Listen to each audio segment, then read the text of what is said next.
2023 election, don't they insist, say, no matter what happen, we must audit this present administration to make sure, say, we know how did they spend our money, but that's not even all. Because I know Sir telling up for the last live, say, Atiku Abubakar people don't come out, come talk, say, not only Atiku Abubakar, only a northerner, now go fit defeat Tinubu for 2027. As a matter of fact, not be just a northerner, only the pressing of Atiku Abubakar, because now be the only northerner.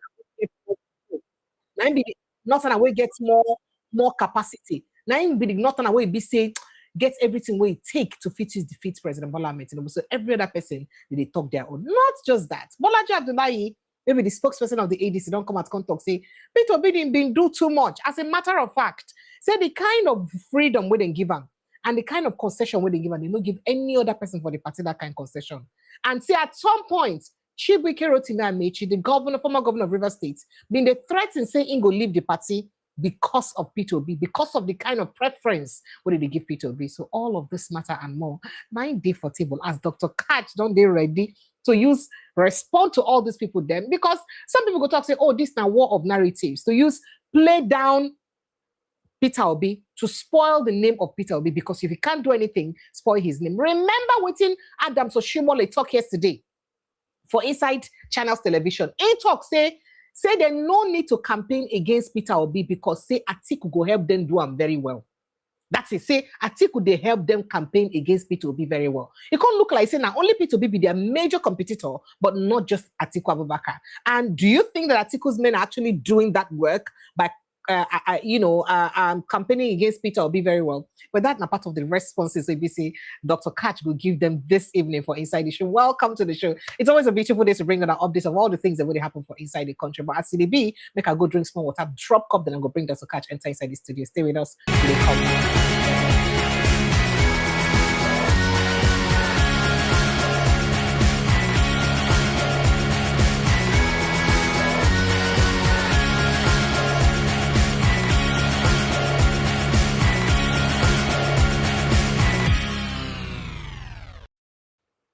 Good evening and welcome to Updated Precious. A beautiful day to talk about things that happen for inside our country.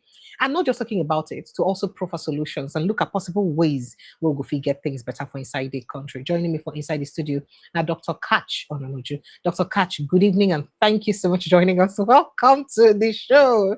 I like the twinkle in your eyes and the smile on your lips. Okay, sir. You're welcome to the show. You're welcome. I don't even know where we'll begin now, but so you know that starting the conversation, you know your brother, what's his name now? Kenneth Okonkwo had once said that it would take only a northerner to be able to win President Bola Ahmed Tinubu in 2027. He said that long ago, even before this coalition drama. He had said that before. And today again, Atiku's man has come out to say that it takes only a northerner. And as a matter of fact, the pressing of former Vice President Atiku Abubakar, that he's the only person with the capacity to defeat President Bola Ahmed Tinubu. And people, they talk, say, why? Because he give the instance, say, let's look at the way the election was. Then they give the, calculation, say, in 2015, the opposition, they won't take over power from President Goodluck Jonathan. They didn't bring his fellow southerner to take power from him. They had to bring a northerner to take power from him. That's the narrative. So because he only took a northerner to take power from Goodluck Jonathan, he will also take a northerner to take power from President Bola Ahmed Tinubu. Now, people, they talk to the dynamics, the difference. It don't change. Because if you look at the way people, they talk now, the way people, they think for inside elections this period, people thinking don't they different. In fact, people talk for inside the North Gongo, no more that crowd of northern votes anymore. Say northerners now don't they highly divided. Most of the other ethnic groups and for inside North, when people no say they exist, don't they come and say they not too want deal with the Fulanis like that, especially the Hausa majority for inside the North. So if that thing about the assertion of the Hausa majority for the North not true, do you still think that they should take an Atiku Abubakar to defeat Peter Obi in 2027? But before then, make I play you waiting Atiku Eid talk. Make you not be like saying I may talk and make you hear him exactly so that you go know waiting and talk. Take a listen to him on Trust Television. The only person that I know that can square up to Tinubu and defeat him is the northerner in this election, and that is Atiku Abubakar. I'm not campaigning for him. That is the truth. Forget it. No southerner can defeat Tinubu. No Southerner. I've not seen it. I've not seen the Southeast, Southwest, no Southerner can defeat Tinubu. Good luck, Peter Obi. Forget all of those people. Sheyi Makinde. Forget all of them. They cannot defeat him. None of them can defeat him. He's only a Northerner, and that Northerner, as we speak today, as it stands today, is Atiku Abubakar. I mean, some would say... You don't have to agree, but that's the way it is. That's the way it is. But some would also say Atiku can't defeat him because he couldn't do it in 2023. So why are you so confident that 2027 is going to be any different? Well, we knew we are alive. You are here. I mean, we knew what happened to the 2023 election now. So we shouldn't even go there. What happened? No, we don't need to go there. Let's talk about... Yeah, but... Let's talk about now. I just pointed out what actually happened, which is the loss. What happened? Atiku lost. We knew the complicity of INEC. We knew the complicity of... So we knew, I mean... So I don't want... So correct me if I'm wrong. Let us discuss... You in the Atiku camp or on the Atiku side claim you won in 2023. The Obedience claim they won in 2023. So who actually won? Abdullah, what are we bringing out of this one now? The record speaks for itself. So what are we? Yeah, and the record shows that President Bola Tinubu won. Then that's so be it. So how he won is left for him. So we don't need to argue about this. Now he's the president, and we want to make sure that we don't have a repeat of 2023. That was why that visionary man Atiku Abubakar called all opposition elements to come together so that we can defeat these people, and they have reason for doing it. Let me tell you something. Okay, before I finish this part, make I just pay attention. Make we just mark this part. He said that visionary man, that is why that visionary man Atiku Abubakar called all the opposition together to try to defeat Bola Tinubu. And then he insisted that it's only that same Atiku that can defeat. So that means the intention for calling the coalition together was on him, for everybody to galvanize around him and to support him to defeat President Bola Tinubu. From what he just said, that's what it means, because he had said that Atiku is the only person and is only a Northerner that can defeat Bola Tinubu. And now he said that the reason that Atiku called the opposition together was so that they can take power from President Bola Tinubu. Make a letter. Go to Obi question. And even if you're not going to go there, I'm going to talk about it. Obi knew why he left. All those who left, because Abdullah, let us be honest with ourselves. Let's be objective. There was a reason for the convergence in the first instance.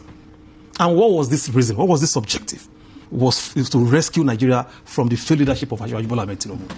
Everybody agreed. They come together. So what has changed? What made them leave? So they should tell Nigeria what actually made them leave. So if you now left, you now went to a party that you are negotiating for a year for a zone that has never produced precedent. Who does that? It means that it's not for that zone. This means it's for himself. This is where I look at it. So, because the Southeast has never produced a president, you must do. It should never be considered. Why consider in what sense? What I said is this: you went to negotiate because at least NDC, you must have agreed to what NDC said, that we are zoning to the south, and you went further to say you are going to do one term. He said it, just one term. Does that make any sense? In the interest of fairness. What fairness? Because he factors in that if he gets 4 years, it will make it 8 years between 2023 and 2021. Do you think that will make the southeastern people happy? A zone that has never produced the president, you now have the chance to do it, or you have a pathway that can lead you to it. You ignore all of that, but because you just want to be president, that's exactly what Peter Obi has done. And I doubt if the Southeast people will be happy with this. Isn't that what most politicians do? Say whatever they can say. I don't know, but that will get them elected. I'm talking of the meaning I read to all of this. So it means Peter Obi is just for himself. It's not even for his region. That's what it means. I wouldn't do that. A zone that all of us are thinking ordinarily should. No, now please, Abdullah. Let us just leave this. Have you been listening to some of the criticisms from the other side, especially the Obedience and the supporters of Konkoso, when they talk about Atiku Abubakar and they talk about voter fatigue and they talk about how he's no longer the man that can inspire, especially young voters, to go to the polls. Do you understand where that argument is coming from, even if you don't agree with it? That Atiku is not the man that inspires young Nigerians anymore. He's in their wildest dreams. Are we not going to the election? Whether he is or not, let's we'll see the result at the end of the day. He spoke about one tenure. Now, this one tenure issue, they rattle not just the ADC people, but they rattle the APC people. They all speak against it. Why is it difficult to believe a Peter Obi, not to believe that a Peter Obi can make a significant change or can actually do one thing, whether he makes a change or not? But it's easy for us to also believe that Tinubu would have changed electricity. When he talks, say, if I don't give you electricity in one term, don't vote me. Why was it easy for us to believe Tinubu on electricity and hard for us to believe Peter Obi? That's a question where a lot of people ask. But Dr. Katch, make I take your thought. I hope this is not network doing us a big blow now. Oh no. Dr. Katch, are you there? Can you hear us, please? Oh no, oh no, I don't want this to happen. Please, network, don't do this to us, don't do this to us. Well, I don't hear the buzzwords from inside Atiku Abubakar team and waiting to be said and talk. And a lot of people, I mean, Dr. Katch here, I've been done talking before, talk say the first reason we make they even build a coalition in the first place was to take power back to the north. That it was remember, see people talk, say 5 months into Tinubu's administration, now they begin talk about this opposition, begin talk about coalition, right? Or a few months or less than a year into Tinubu's administration, now they start to talk about coalition. So if that had started, could that be that it's true that the North was indeed agitated and felt that, no, we can't leave this Southerner to rule us like this. Let's do and take power from him. Because that might some people they talk. For all of this to be playing out, from Atiku's men saying that it would take only an Atiku Abubakar to a Northerner to defeat Tinubu, and that Northerner has to be an Atiku Abubakar. And people they talk say, why must he be an Atiku Abubakar? They know they consider the age factor. You're not even thinking about the fact that the man is no longer strong and agile the way he should be. Are we going to go from one pampered president to the other? We spend how many years for treatment. We'll get another person where they accuse, not be me talk, say they always go for medical tourism. Now, won't get another person again where they do us. So the coalition don't even think about all this. So for the North, so for them, the North can vote anything that is not a South, even if it means putting somebody who's bedridden, God forbid. I'm not saying Alhaji Atiku Abubakar is. So even if it means putting somebody who's bedridden in that position, no matter. As long as in a Northern, they will take the person over a President Bola Ahmed Tinubu. Is that what we're saying? That's not a question where BC people they ask. Dr. Katch, welcome to the show. Oh yeah. I know you can't wait to respond to all of this, but just go ahead, sir. What I can tell you is these are old, lazy, recycled, puerile arguments. This same band of people, they, of course, very puerile. We met them at the PDP and we said we're involved as party men in nation building. And in nation building, there is a need for equity. But because of Atiku's toxic, inordinate ambition, these same people, you see them now talking, this set of people, Atiku just hired them for them just to be doing talking heads like this with no regard for we are nation building with equity. The North has done 8 years. They said, no, only Atiku can win. This same toxic only Atiku, anywhere Atiku goes, me. Atiku does not discuss anything Nigeria. That's why you heard Governor Duke said what he said. He has no respect. Atiku has no regard for people from the South. All he thinks is himself. Atiku has a toxic, inordinate ambition. It's destructive. Now he sends them to say only him can rule, only nothing I can rule, only nothing I can win election. And because of only nothing I can win election from my thoughts, only nothing I should be available for election. Even though Buhari has done 8 years, only nothing I can replace him. And that's me, Atiku. This is the same Atiku. Any day he will raise all sorts of puerile, childish arguments that have no place in nation building. Look at what they are doing. They forget that this is Nigeria. No matter what it is, Atiku doesn't care about equity. Those people working for him, they don't think like Nigerians. These are just, equipment bought just to be making this kind of, puerile and very, very annoying statements. Look at him. Only a Northerner can rule. Only a Northerner can be president. Only a Northerner can. This is the kind of mindset such, and them are Southerners. You see him, same Momodu, same all of them, Okonkwo and Co. Atiku buys them, employs them, let them just be doing this. Let him employ Northerners to let me see if they will listen to him. They know that they don't take him seriously. He has been running for president since 1993. This man, they have rejected him on all occasions. Go and sit down. He will not sit down. He keeps now. He says only Northern can. The same thing he used to brainwash Okonkwo. Only Northern can win election. Only Northern can be president. Only Northern can rule Nigeria. Only Northern can be looked at. Only Northern. How can you say only a Northern? How do we then build a country that is inclusive of the South and the North in the business of nation building? How can you think like this and you come on national television to be saying this without any care for equity? They are going to demand from you, okay, a northerner has done 8 years. Is it not okay that the thing now goes to the south? Your own is no, no, it's Atiku's turn. Atiku does, he is not in sync with the rest of the north. He's alone in regards to it. Everybody in the north tell us, you just forget Atiku. We're not going to talk about him. He is a man alone. Let's talk about the south and the north, and we'll discuss. Nobody takes Atiku into any. Oh, Dr. Katch's network. Dear, sincere apologies, Dr. Katch. Your network there. I really don't enjoy all of this, but well, make I just bring up because Dele Momodu says something very similar to recently when Ibi say a lot of people don't react to, also insisting say Obi no go fit do much and all that, that Atiku cannot be bullied out of 2027 presidential election because people think say they won't vote Obi. And then he did say a lot of things. He warns against pinning 27 pinning the hope of Nigeria of 2027 on Peter Obi, that it is very dangerous to pin the 2027 hope on Peter Obi. Can you hear me, sir? Go ahead. Yes, Go I can ahead. hear you very well. Yes, go ahead, sir. Thank you, sir. It is all right. What he's saying is he is seeing what Nigerians are doing. Let Nigerians be foolish.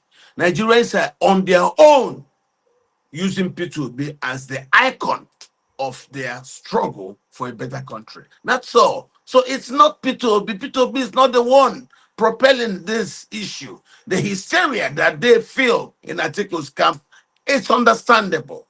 But we can't help it. Obi has the momentum to Obi. Atiku represents everything about our past. Atiku is gone. He should be gone with the wind. But you see, the old will want to go. At 81 years old, he wants to be president. 81 years old. Eh? Atiku. Atiku, what did we do to you, you and Paul Biya? What kind of thing is it? Atiku Dr. and Katch, are you Paul saying Biya. this? You people should leave Africa alone. Very old men. What you now paying young people from the south to go and campaign for you that it is only you who can be president, or only a northerner can win, only a northerner can be president. So we should forget nation building. Southerners shouldn't be part of presidency of Nigeria because Atiku wants to be president. Now what for this kind of people? No? I think we should, check these things that we talk because it's the things we say that we cannot take back that build our legacies. And I think those who are advising Atiku should advise him well. Because this sign of desperation, simply because the P2B phenomenon has actually touched him. What's the problem? Because of you, the PDP said no, they would zone to the south. They've zoned to the south. And this is zoned to the south, only for Atiku to start complaining. How can you complain about Nigerian organizations remembering that we are a diverse country, a multi-religious country, a multi-ethnic country, and they are insisting that if the North rules, the South should rule, and you're here complaining simply because you have a toxic, inordinate ambition. It's not our problem, and we're not going to stop. I think we please stop all this. This is not the best. These people talking all these things, you're telling them, you know this is not true. You know this is not true. Southerners are good in contributing theirs to nation building, just like the North have done. For you now to say only the Northerner can be president, only a Northerner. The North have done 8 years with Buhari. allow the Southerners to also have 8 years at the presidency. No, you don't respect nobody. You don't care about equity.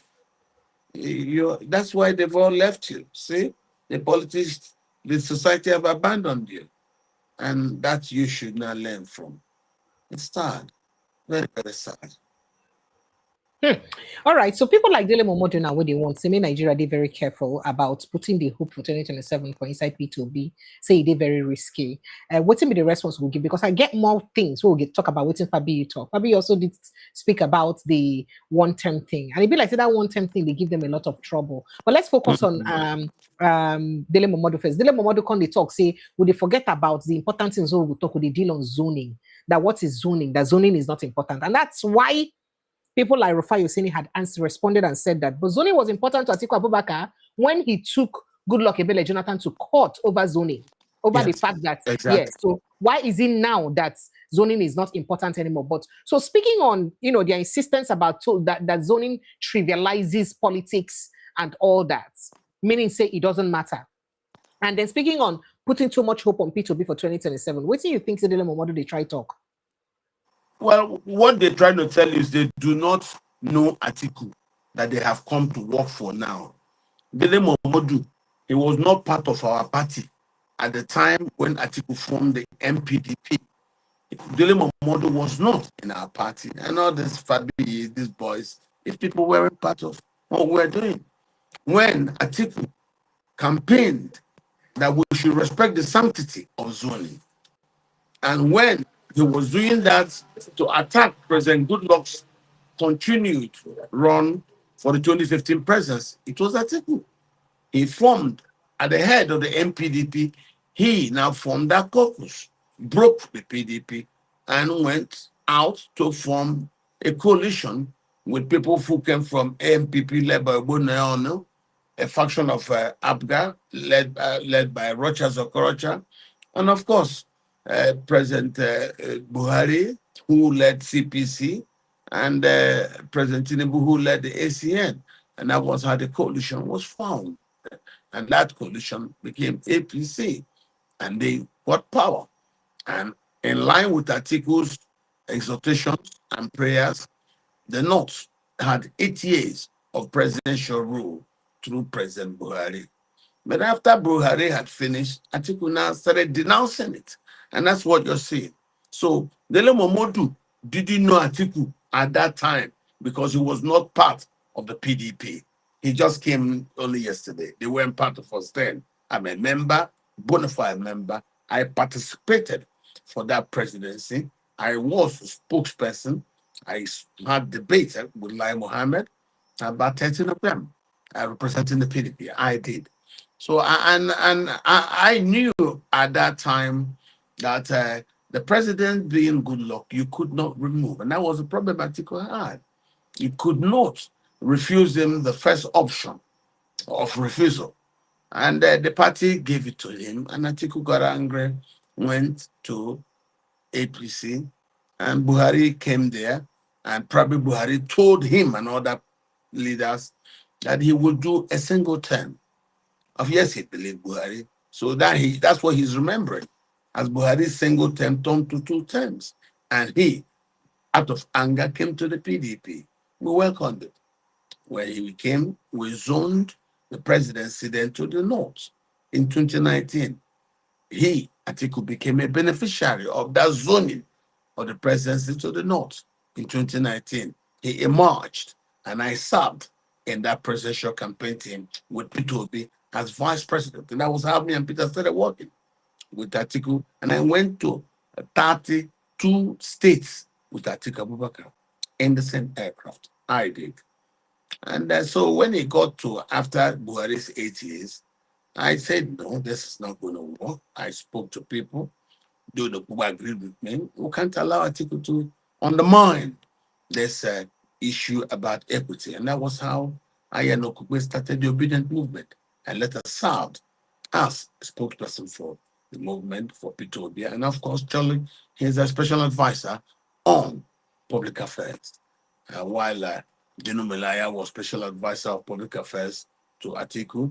And of course, the aviation minister, who became the special advisor to President Tinubu on public affairs. And now there were three major parties, and we were there. So I remember these issues from being part of the inner circle of our protocols and everything that we did. So I don't think these people know Atiku well. That's why they are speaking like this. Atiku is the champion of zoning. You see, so because he now wants to be president, that's why I say it is a toxic, inordinate ambition. That's what Atiku suffers from. The country has moved on, and we've abandoned him. So these are just their belated rantings about their loss of P2B. And that's you see, so their loss is our gain. Because that's what we got angry with Peter when he told me in Enugu that it's okay, let him go and go into the coalition, talk to them from inside, seeking the ticket. But he told me what I told you and the audience on this particular show, that he will run as a presidential candidate in the forthcoming election. And kept saying that. And that's why I did not agree for the ADC.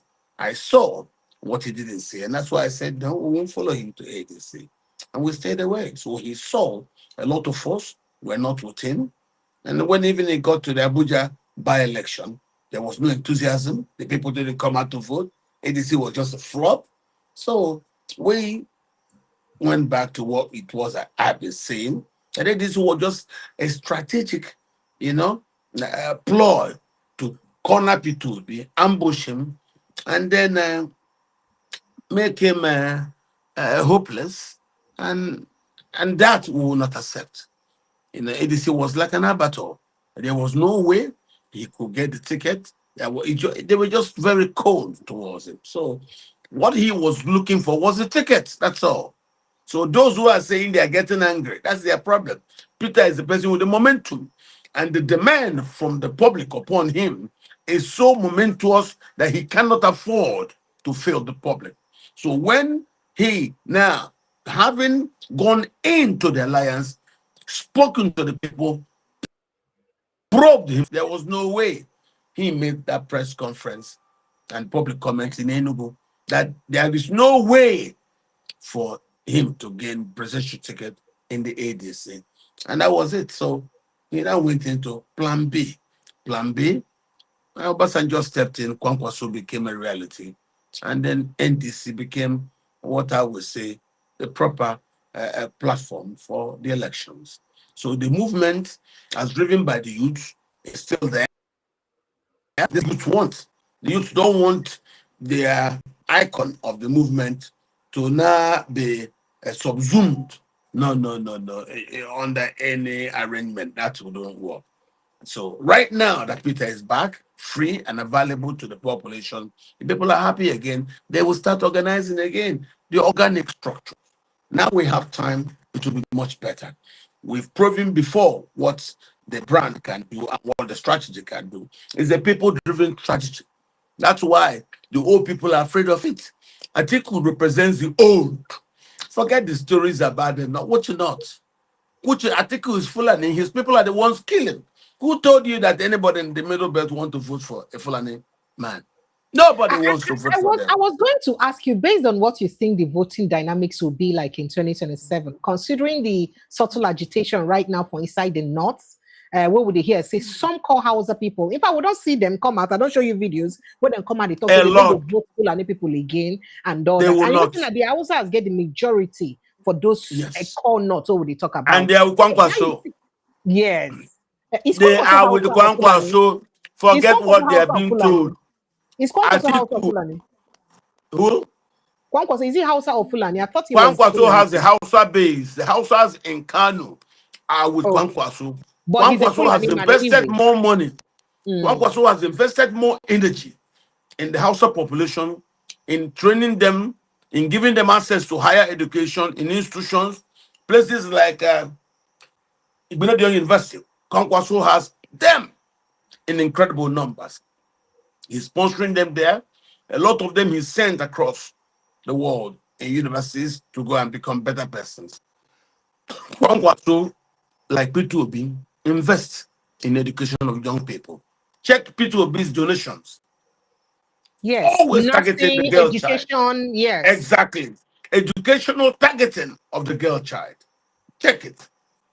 He does it consistently. Targeting the Do you girl child. think that that's why in Kwankwaso's speech during his movement to NDC, he did say that he joined P2B because of their shared beliefs, Yes. that they share beliefs In and investing in tomorrow. The young eh. people. Yes. This is who they are. Okay, so we'll talk about that voting, the new voting dynamics and waiting if it be like for 2027, based on waiting article people they talk now say Northerners must vote a Northerner. How you think say go take place? Atiku's desperation is the reason they say this. They are now jumping into identity politics. When the Fulani militias were killing, they didn't kill because you're from the north or from the south. They killed everybody that they met. Northerners share in pain more than anyone else. And the current Fulani militia killings in Benue, in Plateau, Northerners are being killed. And this Northerners trust P2B. And we all know it. And that's what we are seeing. Atiku is not the person. He doesn't have the momentum. It's P2B that has the momentum. So let his people stop crying. They just felt the side of the wave, trying to cling by romanticizing old historic fault lines. Doesn't work. This is the new era. This is the new age. Nigeria has moved on. Let them smell the coffee and understand that there's a momentum now in the country. It's been on since 2023. It is still on. The movement and the young people are looking at. It's P2B. And they look at Tinubu as an incumbent. They don't say Atiku. Atiku is not incumbent. So he should be campaigning, telling people what he would do for Nigerians or what it is that will inspire the young people as P2B has been able to do. Not trying to throw stones at P2B. It doesn't really make no stones. Let him build his own capacity. Let him endear himself to the crowd. Let him get people to like him, listen to him, and see him as imaginative as P2B has done himself. These things are very simple. He attends, he goes everywhere, he travels everywhere. He's always on the road. Let that try it. He can't do it because he's very old. You see, at 81 years old, his Atiku is too old. He doesn't have the vigor for today's Nigeria. He cannot withstand the challenges of today's Nigeria. Look at Tinubu, every day going to hospital. That's what Atiku want to also start doing. Old man. So when do we then change and start moving in the proper direction? Atiku cannot govern now because Atiku is weak. He's very old. Give him there now, he will sit down, and then you have all sorts of people who were not elected exercising power.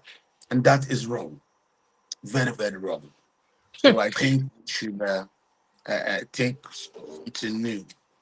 All right. So looking at one of the things if Fabi you talk for inside that interview, in talk say um talking about say they go do one term, saying an insult on Igbo people. Say Igbo people never get presidency before. And now you won't manage give them presidency. You won't come talk, say they won't do one term. So using the one tenor thing to use campaign for P2B, saying a failed mission. Say P2B not even they consider the Igbo people because how Igbo people go use can't get presidency for the first time. They can't succumb to doing only one tenor. So meaning to say that, say P2B just they use that thing as marketing tool and that he's not realistic about it. And a lot of them don't talk before say that in one tenor thing, saying a lie, a BS. It lie to them. It is and deceiving. But let me take your response on that, sir. There's nothing wrong with that. Atiku has been preaching one term that he will do only one term. Peter should let him. He will do one term. He will never. So that means Atiku is not also serious about the one term. Is that what it means? Good. Because so Atiku has been telling us one term. Peter has told us one term. Obasanjo told them one term when he became president. And Atiku started fighting his fight against Goodluck due to his arguments about one term.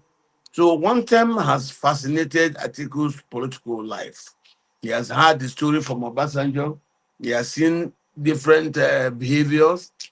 I don't blame him for being obsessed with one term, the word and the term. We have seen Peter. Thank God that his partner, Kwankwaso, trusts him. And there are people in between who are able to build the confidence that Kwankwaso needs to say, yes, I trust your words. I will work with you. So these people making this argument is their own. They are saying they will do one term. Peter will say, okay, that he also will do one term. Why are they now campaigning about Peter Obi? Campaign about them your own now. Leave Peter Obi alone. The people have decided to follow him. Do something also for the people to now also be able to even look at you, pay attention to you, or even follow you if possible. Leave Peter Obi alone. Kenneth, I begged you several on this channel. Leave Peter alone. We who raised him and a mama like him and use our demand for a better country, I think we should be respected. I beg you. I beg you. All Okay. right. So Secondly, Peter Obi himself don't the respond. presidency is in the south. Mm. Peter For Obi the himself sake don't of respond. He's equity, not saying no go do one day beyond, even if he has a gun on his head. Say no go do one day beyond 4 tenor. And then people they talk say if good luck, if Yaradua go fit set the country in motion, or we see the change when we see the change when Yaradua make in 1 year, that Peter Obi can indeed make a a visible change in 4 years. But people when they think what's they think, the APC think say the 110 thing no go work, they feel saying a political game, and then the ADC people they also think the same way. if there's anybody, we are looking for people who can trust. If there's anybody Nigerians can trust now in the political space, is Peter Obi. It is that trust that he's leveraging to tell them one time, and we believe him. People want a breath of fresh air, even if it's just for 1 month, even if it's 1 year. Now they're going to have it for 4 years. People will love it. People will be one term. There's nothing wrong with that. I think he's also using one term to campaign. So let people be also use one term. Why are you abandoning your own one term and you're not talking about another person's one term? This is wrong. Let the campaign be about me and what I intend to do better than President Tinubu. Not about why him, why people talking to him, why people following him, why people liking him more. Don't put your hope on him. No, don't. Talk about the president and talk about the presidency that you want. Leave Peter Obi alone. Atiku. What did happen? Ah, Ṣé mo sọ fún ẹ no yeah ó ti rí nísìnyí una go see pepper now the thing just start Peter Obi e go show na this one na our plan o I think I tell you na you want to take Peter you see wetin we arrange you like am you wan come different come and be part of the movement for a better country. We think Peter is the icon that the population have chosen. And I agree with the population. Let's keep doing this. Peter is good. Let's keep using him until it works. That's how it is. Nigeria is like a python. You don't kill a python with a single strike. You keep hitting them. You keep so now that we're putting fear, using people to put fear, not only in the government but also in Atiku, the old order, old game. The people are winning. I can tell you the people are winning because the government is on easy. The opposition, I think, with them are also comfortable. Peter really is the antidote for this bad. Let's keep following, and that's what we'll do. We will not stop. We will not stop. all right, sir. Okay, so moving on. Bolaji Abdullahi, the spokesperson of the political party, been don't talk something today for inside the interview. You also recall say he did the time where Bolaji been talk say because of the slim and very tight schedule of INEC, say them feed they forced to take to consensus candidacy, especially because say direct primaries would be too expensive for them Solomon. to do, because the direct primaries go dey too expensive for them, so they fit take to consensus candidacy. However, for inside an interview wey be say you do today, they don't talk about how P2B get a lot of concession where other people don't get, and how Amechi been won come off for the party because of P2B. Remember that immediately after P2B the camp or moved to NDC, he said something. He had an interview with, I think, Arise Television, and he did say that P2B he left because he didn't want to be part of the primaries. And a lot of people can't remember, say, but you had said that the party is likely to adopt consensus candidacy. How come P2B is leaving because he didn't want to be part of the primaries? However, make you see what Tim Bolaji Abdullah he talk. Make you feel respond to her. This thing in another interview, but I'm going to say this particular one. There was a time that His Excellency Rotimi Amechi went to the national chairman and was threatening to leave the coalition. Do you know why? He felt that the chairman was pampering. Oh dear. Okay, so yeah, he said that's because the chairman was pampering Peter Obi, and that's why.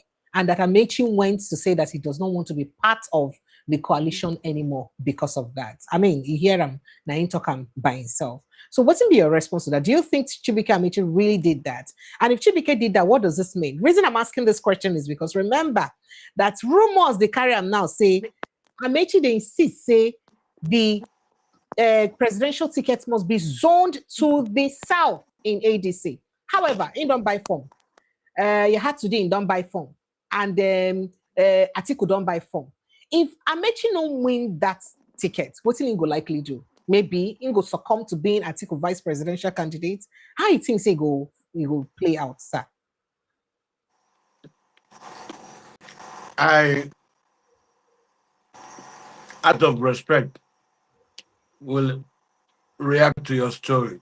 But normally, I don't talk about Amechi and this, what's this called? APC ticket. It's not important. ADC. It's not important. The plan was go in there, talk to them. If you get the ticket, we'll come and support you. If you don't get it, let's move. So Peter has done what we agreed. And we moved on to start commenting, speaking about the aftermath of Peter's living in the ADC. It's not necessary. Leave the ADC alone. They will take care of themselves. Whether Amechi gets what he wants or Emeka Majuba takes it from him, that's not my problem. All I do is I wish them well. I want them to succeed in what they are doing. Now that they have allowed P2B to go, God will bless them. Peter is now free for the Nigerian people to do as they wish. Amechi can go and talk about his politics, how much they contribute, then they know what to share, what to do. ADC is okay. It should exist. But that's not where P2B should be. ADC is part of the dying old order. P2B and his group represents the new order of one Nigeria intent. Because tomorrow, if he disappoints people, they will come harsh and hard on him. Of course, Tinubu and the ADC are part of the same old order, but they're now imploding amongst themselves. So you now have some part of the old order outside, which is Atiku and his gang. And you have Tinubu them holding on, and all of them came from the same APC. That's why it is important that Peter and Kwankwaso stepped out of that gang. No. Just let them continue their internal family case. ADC and APC. While Kwankwaso and P2B start something fresh, which I believe unites the South, unites the East, and also the East came full. There is one part of the East, the Igbo part of the East, together with the North that Kwankwaso has brought. So that's a good thing. Let's try now go out to talk to other people in the country and explain to them what they intend to do. P2B was able to do that the last time with only 8 months to elections. I have no doubt he has what it takes to provide the communication with the crowd. So I think that's a very, very good thing for everybody. Let's keep going forward. The idea of identity politics doesn't make sense. Nigerians are dying. The country is dying. We need to rebuild. We cannot rebuild with the old order. So these people talking about only a Northerner, only a Muslim, those are just stories and they didn't work. They told them Muslim will be fantastic. It's just look at this. Look at what has happened. It's a mess. Everybody's crying, complaints all over. They themselves are running away from it. So if what they said before didn't work, what they're saying now is a story. Nobody should believe it. Let's give P2B a try. And Kwankwaso, they look like a breath of fresh. I hope they're able to get their act properly and sell their message properly to the population. Then we have proper competition, not the old people who don't believe in equity. Only me will rule. It's nonsense. They belong to the old order, the old mindset. Only one group. Can you imagine that? Only one group should run for president, no one else. That's totally out of order. Totally out of All right. Okay, so just to let Nigerians know today, Chibike Amechi submitting expression of interest form and Abi collect the APC form and of course ADC form rather, and he will be facing the screening on Monday when he starts the screening. I just thought to let Nigerians know that, so they will start the screening on Monday. Now, sir, today Sheyi Makinde don't declare say he will run for presidency. And people they talk say, how many southern presidents we won't get? And this all get towards dividing the southern votes. And who will benefit from it if the southern vote is so divided? That's my question when people they ask. We have Atiku Abubakar as one of the major only northerner with the contest so far, because now between him and Hayatuddin, who will win the primaries. And then we have Peter Obi, we have President Bola Ahmed Tinubu, we have now Sheyi Makinde. All of these people for South, as against the entire South, the entire opposition coming together to battle this ticket. How it is it go play out? Who it is it go benefit and suffer the most? Because if you look at the election, 2023 election, President Bola Ahmed Tinubu won the 2023 Oyo State in 2023. Waiting Sheyi Makinde contesting go mean for inside this 2027 election? name recognition. He will sell his name, put it on a plaque, and go around and say he ran for presidency some time ago. A lot of people do that. There's nothing wrong with that. She left him. He knows what he's doing. He's just done 2 years. So we will first look at what he did in Oyo. And then he has now declared himself on a different political party. Tomorrow, who knows? He might take that party into alliance. But whatever it is, I wish him well. The more the better. Doesn't really matter. Once they see a good candidate, the country can gravitate towards that person. The country is totally, totally divided right now. So where those who are being killed by the Fulani militias will vote would not be for a northerner who probably will be able to push it up with the militias. They know who supports the militias. They know who will not do anything against the militias. They know who will stay the old hands. So Nigerians are not foolish. Let's go to election. Let it be free and fair, and then leave the rest to the population. All right. So now speaking about the state of the nation, a lot of people don't they accuse Atiku Abubakar say he barely speak on especially the insecurity for inside the country. If he criticize President Bola Ahmed Tinubu, but he nearly criticize the killing, so I don't tell you this one before. And then right now, it did another thing where they happen because I don't know whether you don't hear say the army, they say they don't give them ultimatums. They made them no talk about the killings for inside Nigeria again until after 2027 election. As a matter of fact, then they probe how media get the report of the recent attack on two military base for inside Yobe. So say how rather. So how the news gets the wind of that those attacks will happen. So people are saying that instead of us or our military to focus their investigation and attention on how Ibisi go fit secure our troops, then rather than they focus their attention on more narrative on how to make sure say they calm down the narrative specifically till after the election. And the idea is, according to them, not to make President Bola Tinubu appear incompetent before the election. What does this mean, sir? Especially to people who are dying every day in northern Nigeria and across the country. I would say there's nothing new in what you're saying. This is the old strategy of the previous administration, the Buhari administration. Remember, that was exactly what they did. So I am not surprised if the Tinubu administration is going back to it. That was the reasons why there was total lockdown on reporting. Now we're coming back to why the Fulani militia crisis got out of hand. The government kept wanting the news to be kept out from the population. The people didn't know what was going on. The government used the Nigerian Broadcasting Commission to hound media houses to stop them from reporting on what's going on. Even the government went as far as changing the news to say bandits instead of Fulani militiamen. They had different reasons for all that. The government invented all that. The word bandit. These are just terrorists.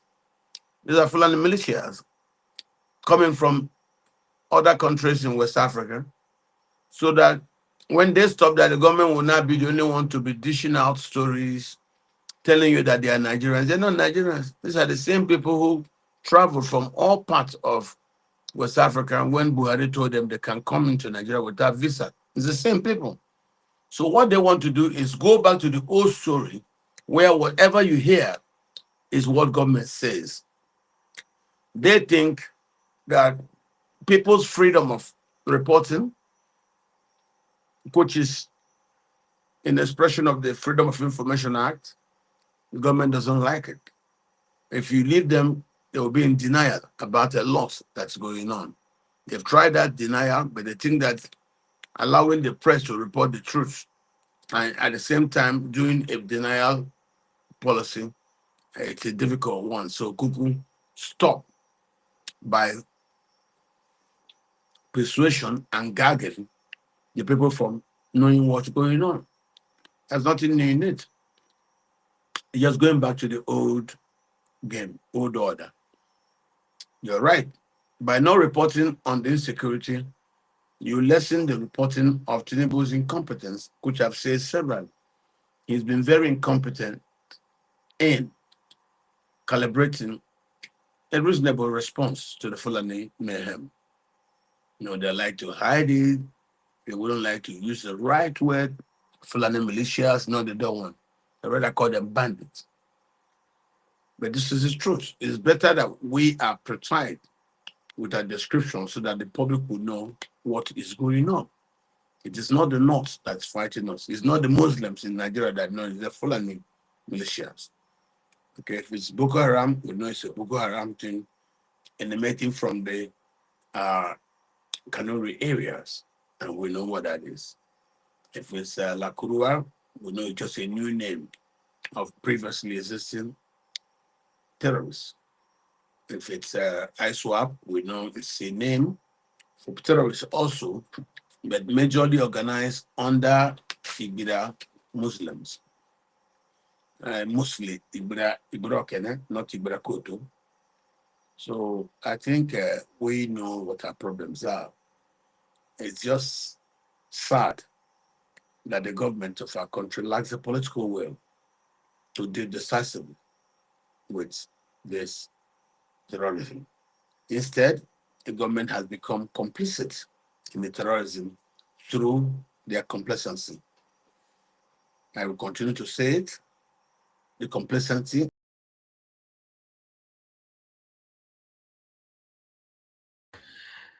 Okay, so I think we'll have is another an down. act of complicity. Okay, sir. And we should not stop. We should not stop in calling on the government for its complicity in the killings through their complacency. All right, sir. Nigerians phone lines are open. Please do well to join the conversation. 0817-029-4077. That's the number to call. Or you click on the, in fact, no need to call number. Just click on the link on the pin post and it will bring you straight into the studio to join the conversation from inside the studio. So, Dr. Katch, yesterday, your candidate, Peter Obi, went to, I think he went to a burial ceremony in Oga Minister of Power. Sorry, Minister of Works, Oga Omahi's village yesterday, and the crowd was becoming unbecoming. It was people say, what's going on here? And you know, say Omahi today now don't talk. Say all Igbos, especially Ebonyi State, say they will come together en masse to vote for President Bola Ahmed Tinubu to thank him for the good things so he be say in they do for Igbo people. And people come they say which particular good thing? Eh? You build different mega roads. You link Lagos to Calabar, south benefits and west benefits. You build another one where west and north benefits. That is the Badagry Sokoto Highway. Then they come when you build rail tracks. You build about 3 or 6 of them. No one will connect any southeast states. Not one. So what exactly where southeasterners go they proud of and they happy about to go make them good for them? So it can't be like say those people then here within the crowd for inside Ebonyi State here within Oga Omahi talk. If you see the crowd, they say they make I show you EG for example. Listen how they bring it.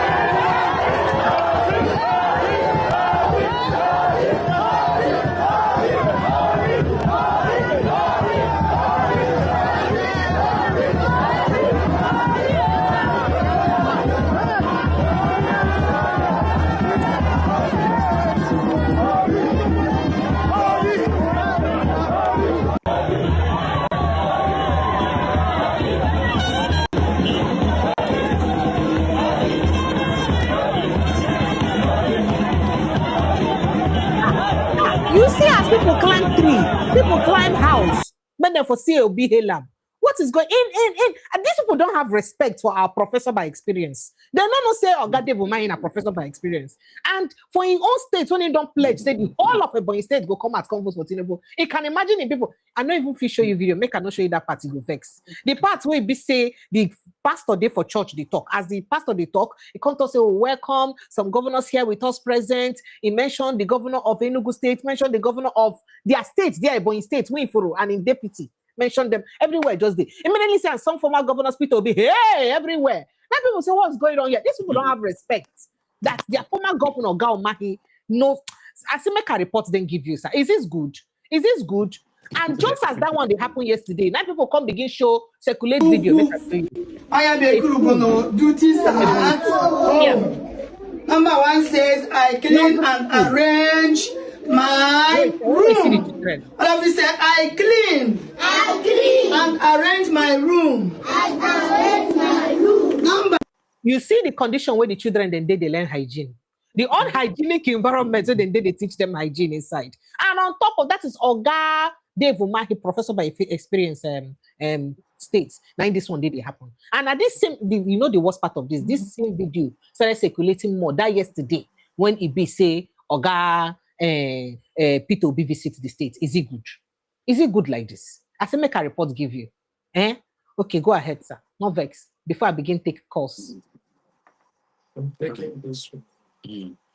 You know, this problem with Peter Obi and other politicians in the East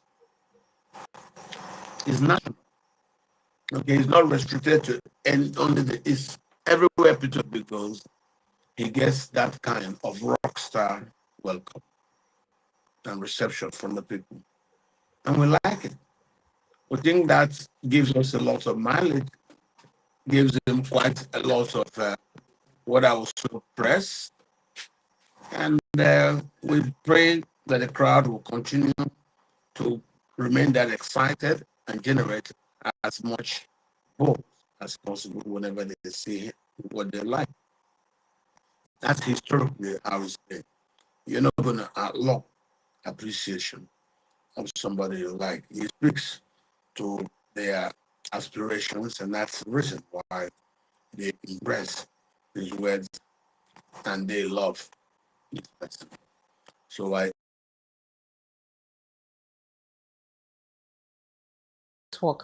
network. All right. Why would they wait for? embrace him Okay. the way. Go ahead, sir. Go ahead. Now your network, I mean, they look at. Go ahead, sir. Oh, our village people. Go ahead, sir. Our village people are disturbing us. I know that, but we shall continue. We can continue to show appreciation that we can make our demands known. Nigerians should not stop. We should not be cowed, no matter how those who are opposed to our regime. People should continue to express publicly joy at good things when they see them. If a politician behaves well, hail him. If a man inspires you with his words, hail him, follow him. Don't let anybody frighten. I don't. The country, if we're successful in making a new Nigeria possible, it shall be very accommodating for everybody. So we should not. All right, sir. Nigeria's phone lines are open. The rest questions, and make allow my people maybe ask the question. I don't see people playing. See one want to ask question. Welcome. Comparable factor, welcome. MC, welcome. Chief Oswagu, you're welcome, sir. All right, everybody, you're welcome. Comparable facts. Let me let you shoot first. Go ahead, please. All right, greeting, Precious. Greeting, Dr. Katch. It's always a pleasure to see you. You know, every Thursday I'm looking forward to come and join you and hear narrative. You know, because you have philosophical knowledge in Nigeria is in depth. So having said that, I think the Thank main you very reason why much. thank you, sir. The main reason why I joined, I think he has answered that question. It was about Seyi Makinde, throwing himself into Nigerian political landscape. So I was going to ask you that question. I don't know if you want to elaborate. I heard what he said. How does that impact Tinubu and Obi? In that area. I know you say he entered maybe for recognition in for the next political aspiration, but as of present, if Exactly. he decided to contest, how's that going to play a role? There's no rule. It's about ability to convince people to vote for somebody. There is nothing in it, and everybody is welcome to join. You can't stop people from leaving their homes and going to visit President Goodluck Jonathan and try to tell him stories about coming out to run. Same thing, you cannot stop people from also trying to say that they will make themselves available for presidential election. This is how this business is. Some do it for name recognition. Some do it to advertise presence. A lot of people do it for different reasons. Not everybody does it to win. Sure, it is not running to win. He's doing what he's doing to have that presence, that platform to do what he's doing right now, which is okay. So I don't see anything wrong with people who So have ambitions of being well advertised about the country, and you come out a senior statesman, former presidential candidate. That's what it is called. That's some people love that epitaph. Some love that branding on their historical. Whenever I talk about it, they say former presidential candidate. It makes sense. That's aspirants. That's what they were. So, if you call it an aspiration, let's assume he decided to run, okay? So, I'm just asking, you don't think there's going to be a effect like any kind of addition and subtraction, when it comes to B and Tinubu, because he's contesting in the Southwest. And I think people in the Southwest, maybe some of the refined Southwest, I always use that word. When I use that word in some platform, people will come against me. Are you saying people that vote for B are more refined? But anyway, having said that, um, do you think that's going to take away? You don't think that's going to take away something from Tinubu because it seems like they like him in Oyo? And my last question before you proceed, so I will keep quiet. Other people will answer.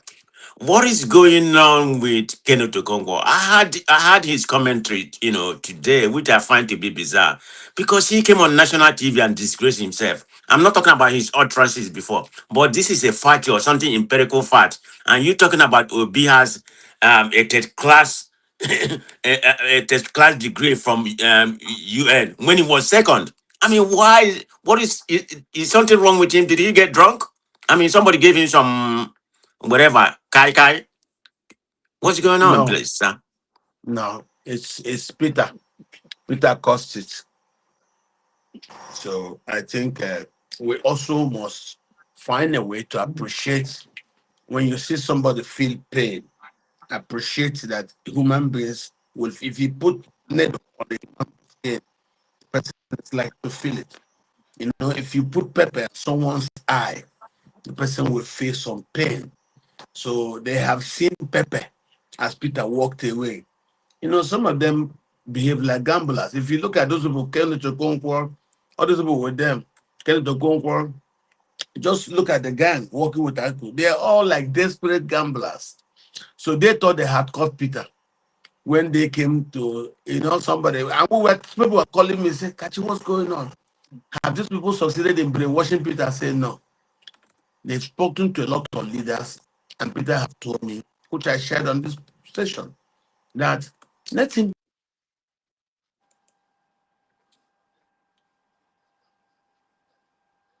So sorry, network. Dr. Katch's network again at that. Amongst them Okay. for this team, and amongst them show them the reasons why they should support him in his quest for this presidency.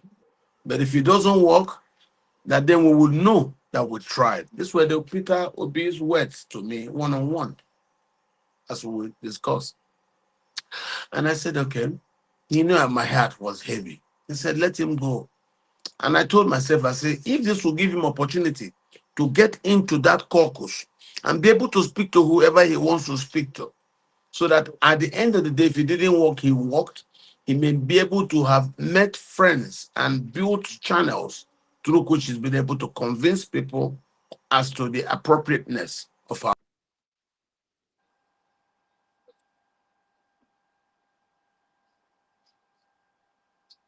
Oh, sincere apologies. Another network glitch there. Um, um, okay. Well, comparable factor. You done with your question? Let's Yes, yes, I'm done for now. Okay. All Maybe right. Okay. Let's while we're trying to have him rejoin us, let's quickly attend to someone else. Okay. Chief Oswago, good evening, sir. MC, please give me a second. Yeah, Chief good evening, Oswago, good Precious. evening How and are welcome, you? sir. I'm very well, thank you. You're welcome, sir. You like to Good say evening, something? Precious. Yes, sir. Yeah, I can hear you, sir. I greet every one of you. All right. I pray for every time in my life for the good job you are doing by Thank you. intimating people outside the country what is going on in Nigeria. I thank you for the courage you have to be speaking out each and every one of the time I watch you. I do watch Thank you you, sir. from Voice of the People, who were there, and then you now coin in your own studio, which I thank God for everything. I thank Thank God you, sir. for Dr. and some other ones that have been on this program each time of the day. May God bless you all in Jesus' name. Amen. And I pray that Amen. all that we are fighting, all that we are saying, one day it will come to a line that Nigeria will know what actually that is going on and what Obi is trying to do. Obi, personal friend, I've known Obi for a very long time in UK, yes, when he was studying, and we ran some business together at that time. But thank God for everything, and I can't say God why. But then, what I want to ask Dr. Katch is that why can't this small Atiku respect himself, including Jonathan? These that have tested the government of Nigeria have made all sort of things. You know, I remember Atiku when he brought in his Wisconsin University in his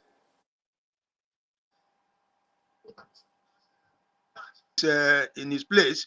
That is one of the best.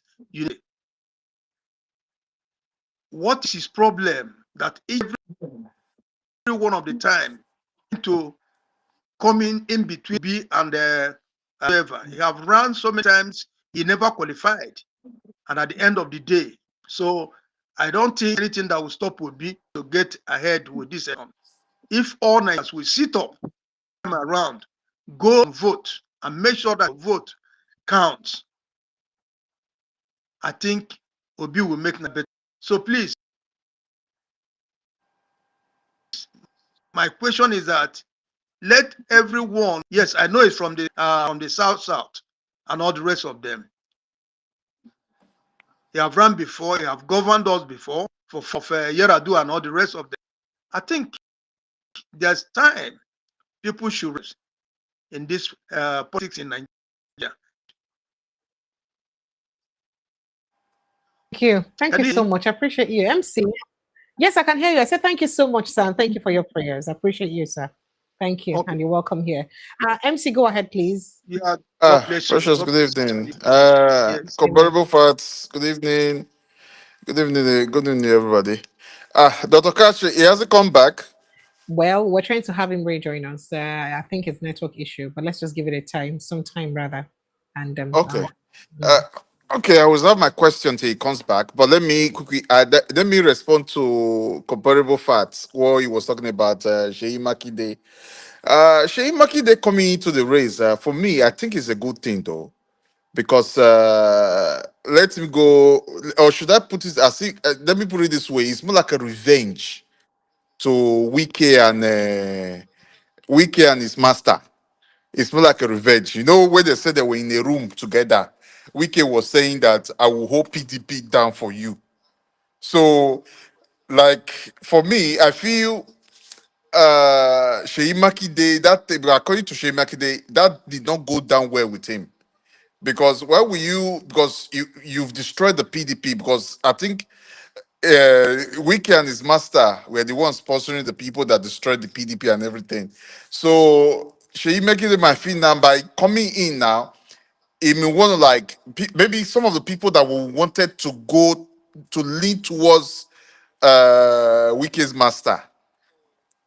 So Sheyi Makinde would divide those votes as well.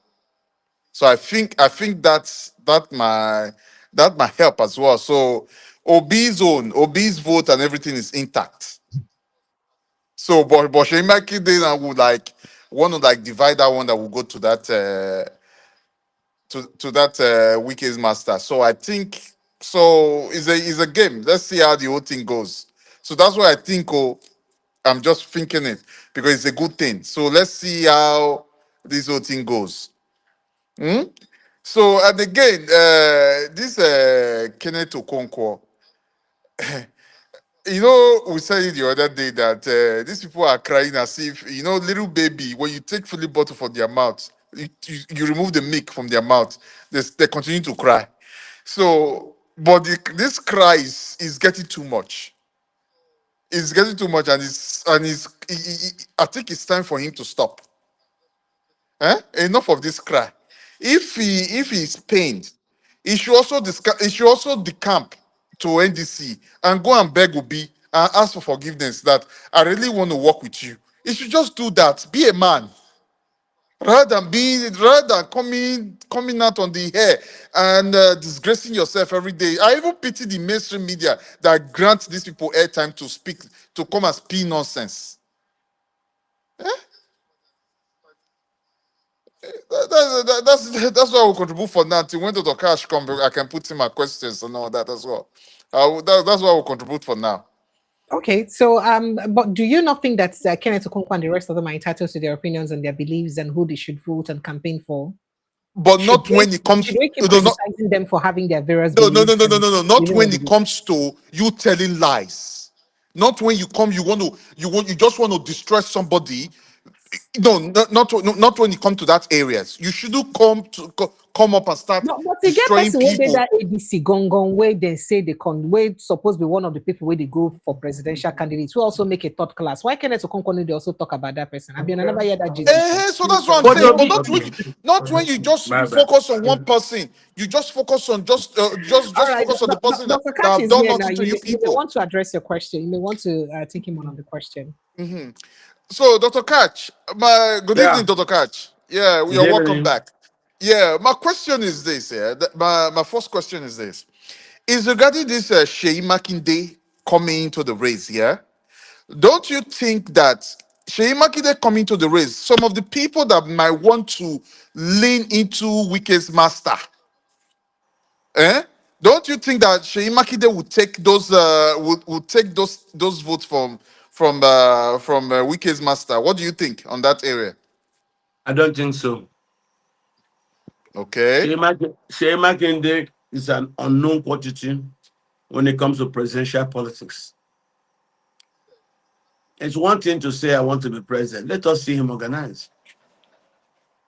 He has to organize. You have to have people who support him for him now to start going around, to start. That's it has to come. You have to tell what there's nothing wrong with a man waking up to say, I want to be president. Go and organize, set up presidential campaign team. Let us know you're serious. Don't worry yourself. Don't let's not discuss this thing. Beg you. Too many men have made public statements that they want to be president. Let them go and organize their presidential campaign team. Just setting up that team is the first thing that tells you the man is serious. When the man now sees how challenging it is in setting up the team, that's when he will know. Let us see the people he will use to make up the campaign team. Let's see the party. So okay, don't make noise. Whenever okay, anybody says he's running for president, don't take his words. Mhm. By the time he now starts seeing the demands of what he's saying, nobody will tell him to stop it. He will just on his own stop it. So don't worry, go to, don't lose sleep over Shea Makinde's statement. It's of no relevance. Let him O- do it. There's nothing wrong with that. okay. This Everybody the second. everybody should have the right to run for president. She should run. Okay, the second question here is about during due to this electoral act now. Yeah, I think the deadline now for the deadline is passed already now. So most of these candidates that would like to aspire into the office or whatever, they might not be able to decamp again if they want to decamp. But I asked this question last time. Does the constitution the constitution do not override? Does the constitution override that electoral act? Say for instance, so which grant say people can still decamp to other parties to go look for tickets and all those stuff. Maybe if eventually it gets to courts, what do you think of that area? But they can still do that. What do you think? In making the laws, there are basic dates of the law. There are also dates for special substitutions. That's why in making the laws at the beginning, some people could put a placeholder. And later on, if that's maybe a month for final submission of lists, within that month of final submission, they'll go do something. Most parties right now will put placeholders. And then when the time for final submission comes, they probably will now put whoever is the person that they have finalized with. That's how these things go. These are new But parties. I thought the idea of a placeholder was not constitutional. Are we still going to do that again in 2027 after the 2023 brouhaha that came with it? We will see. But Anybody remember who that the doesn't new want it, electoral act don't ban anybody from joining party. The new electoral act, if you know the registered member of the party till a particular time to the submit registrar, if you do anything again. So do you think by the new electoral act anybody can, do that same thing again? the truth is we don't know a lot about the new electoral act. A lot of the things about the new electoral act we learn from practice and from fear of the penalties that are within. We don't know it yet. We're going to learn about the new electoral act from making the mistakes that it prohibits. But then the basic ones are issues about registration if you are going to run for election on a particular platform. A lot of people are getting that right. And there's nothing wrong with that. So for me, I would say it is too early to start judging the new electoral act. We believe that parties are reading it well, and whoever goes to the parties have a desk where everything about the act for a candidate or an aspirant who doesn't know, it can be fully briefed in terms of time. And there are also lawyers who have taken their time to go through the electoral act. They can also help you, put you through. And in parties, there are people in parties, secretariat parties, bureaus of parties who understand the new electoral act. And so we continue to follow and learn from it. That's the much I can say for now. But we're not to be afraid of it. There's nothing wrong with it. It's a So, Nigerian electoral act. We'll still get through with it. so what I get now, which means that anybody aspiring to office now can still decamp to another party and go contest the ticket. So that's your response from what you just said now, right? I'm They can still aware. do it. I'm aware a lot is being done by the parties. You know, Okay. the system allows for you to put in a name. The system allows you to do certain things with some, time lapses, and the laws must be kept. When you do that, the party will write and give their reasons for the late substitution and whatever it is. Substitutions have always been there. If the new electoral act at law substitution would know. But of course, the dates have now started. And don't forget, parties haven't yet gone for primaries. Don't forget that. Don't Okay, Dr. forget. Katch, the last question again, sorry. Parties are yet Uh, to go for primaries. Don't forget that. okay, the last question here. I was getting there's a news coming out that Amechi was giving Peter Obi a condition for him to back him, that if he does, Peter Obi should give him Minister of FCT. Is it true? I don't know. These things are rumors. These things, they go through the grapevine. It is difficult for you to know what is real, but I don't think it is right to play into the speculations. It's not true. It doesn't work that way. Okay, because they said because the closed door meeting they had last. That was the condition Amechi was giving to Peter Obi for him to support Peter Obi. So it's all right. Let's see. Maybe in the coming days, the stuff will be coming out. I don't know. Yeah. Okay. Let me give room to other people to ask their questions. Yeah. Thank you. All right. Mr. Obisin, you're welcome. Would you like to jump in on the conversation quickly, please? Yeah, eminent panelists, good evening again. Dr. Katch, Ndewo, Dalun. Let me start by Precious. I hope you heard what happened in Imo State last night, right? I was going to ask Dr. Katch that question. Dr. Katch, Imo Uh, State, Futo. at What Futo. is going on? Yes. What and In they fact, said that is not even that place, that village, that Eziobodo is the my sister-in-law is married to the Eze. The Eze Ngozi Osuji is my co-brother-in-law. Wow. They are from they own that land where Futo is on. Eziobodo. You see, I think there was the last time I said when a Nigerian army was basking on euphoria that they have decimated iPod and ECN. I know that was going to be coming. Now they have removed the line of defense that the Igbos have, or and they have imported people that will be terrorizing us. So all these things are mastermind, and yes, we come here as I said it earlier. I'll follow. We come here every time we deceive ourselves, thinking that we have a country.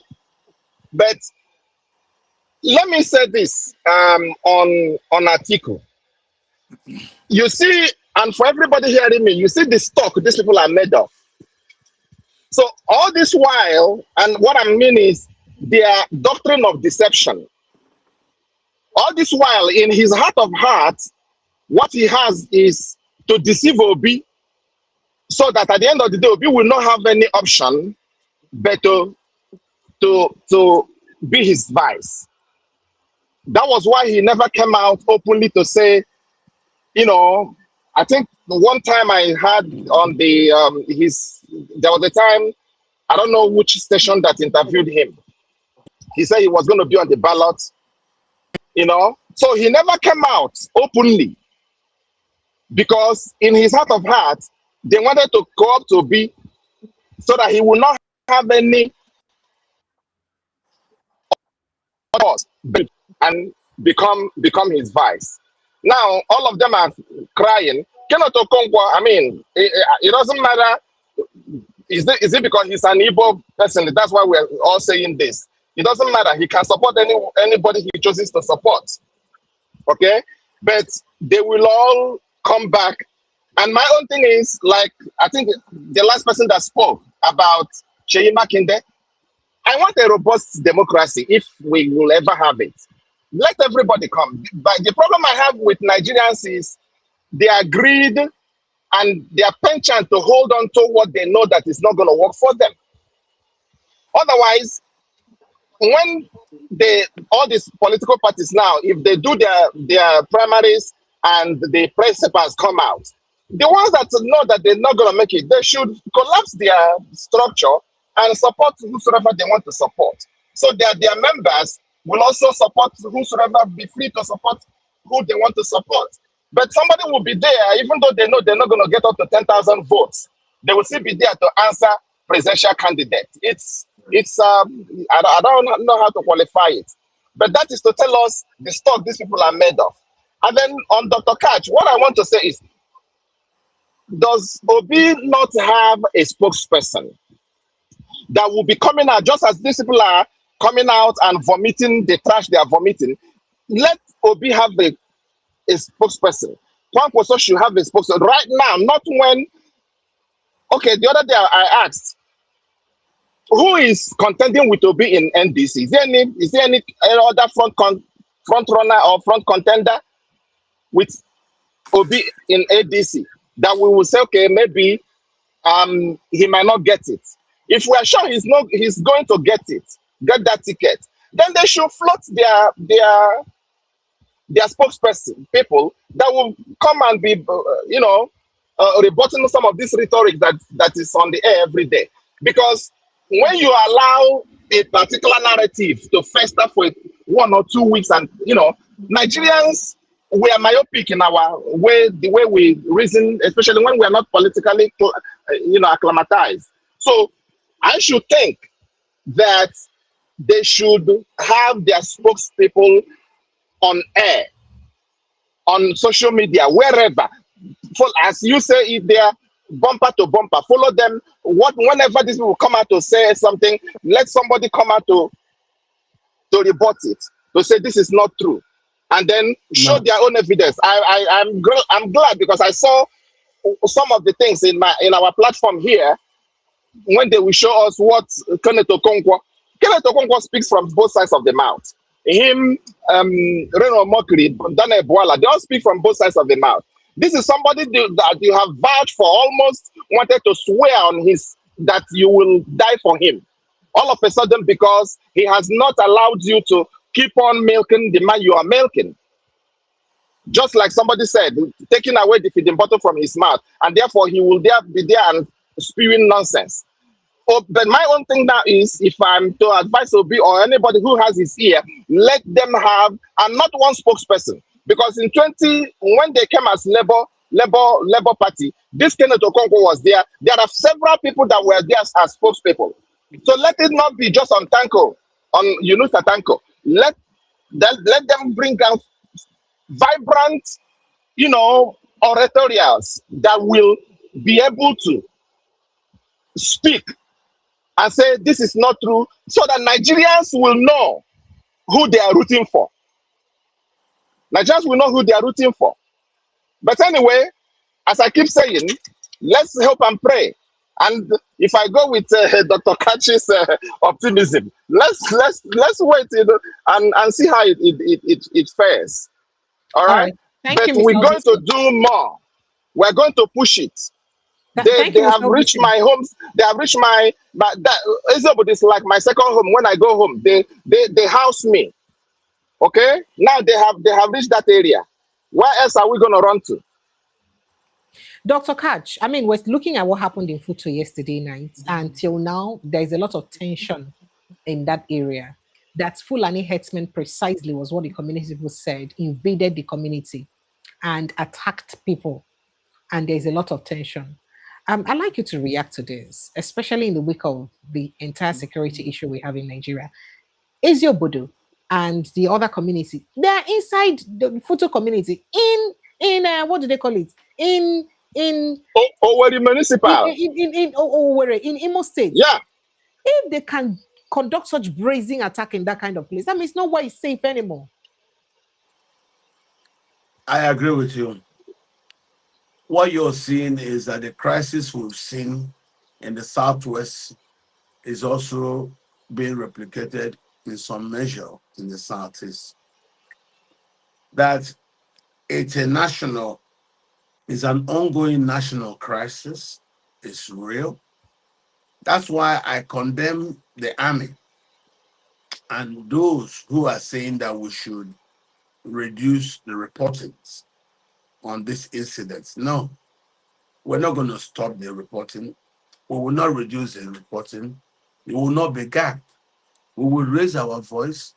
We will establish mechanisms to make sure we give every single incident its desired megaphone. We will not stop. We will not stop. And they're not telling you to reduce reportings simply because President Tinubu look bad. Tinubu already looks bad because the crisis is all over the place. Now you can see it. You talk just photo that's been peaceful relative. Suddenly they could do that and that attack is Obodo. So Ihioma, all of those places are very much in very, very troubled land. I think places right around Nekede, Futu, and all those Ezubud and the Egungokbal and so on. We should not play with this. And there is an We army should barrack in react. Nekede. There is an army barrack in Obinze. That Very is right. close. I Very am close. aware there is an army barrack, but also don't forget that these things are uh, cells that commit these crimes. You can be well assured that Imo is not an easy place for them to operate in. Operating in Imo is like operating in Bayelsa and operating in River State. They'll But they be have been caught. successful, sir. You know why? Just like Mr. Obisi said, just recently the Nigerian army conducted raids in Imo State, where they said they announced that they have conquered some ECN members, collected their rifle and all of that. So Those are lies. that's what he's Forget those. saying. Those are lies. Listen, Eh, those are lies. Yeah, of course, those are lies. The army is okay. engaged in its Buhari era campaigns. They don't make sense. The terrorism is up north, not in the east. So there are people in the army who still have that campaign in their head. Nobody takes them seriously. The crisis we have, the terrorism we have, the challenges we have, security challenges is up north, not the east. Not the east. This is what they want to cause crashes in the east so that this kind of Fulani incidents will continue to occur. And then we will not be distracted from actually dealing with the Fulani incident and thinking that it is the Biafran reporting that they are doing that is a real thing. The army is part of the problem. You see, Buhari created very bad and dirty units within the army. Have we gotten rid of them? I don't think so. We've not gotten rid of those units that were set up in the army. We even had a unit dedicated to cows in the army under Buhari. What has happened? So we are not yet out of the woods, and everybody should understand that.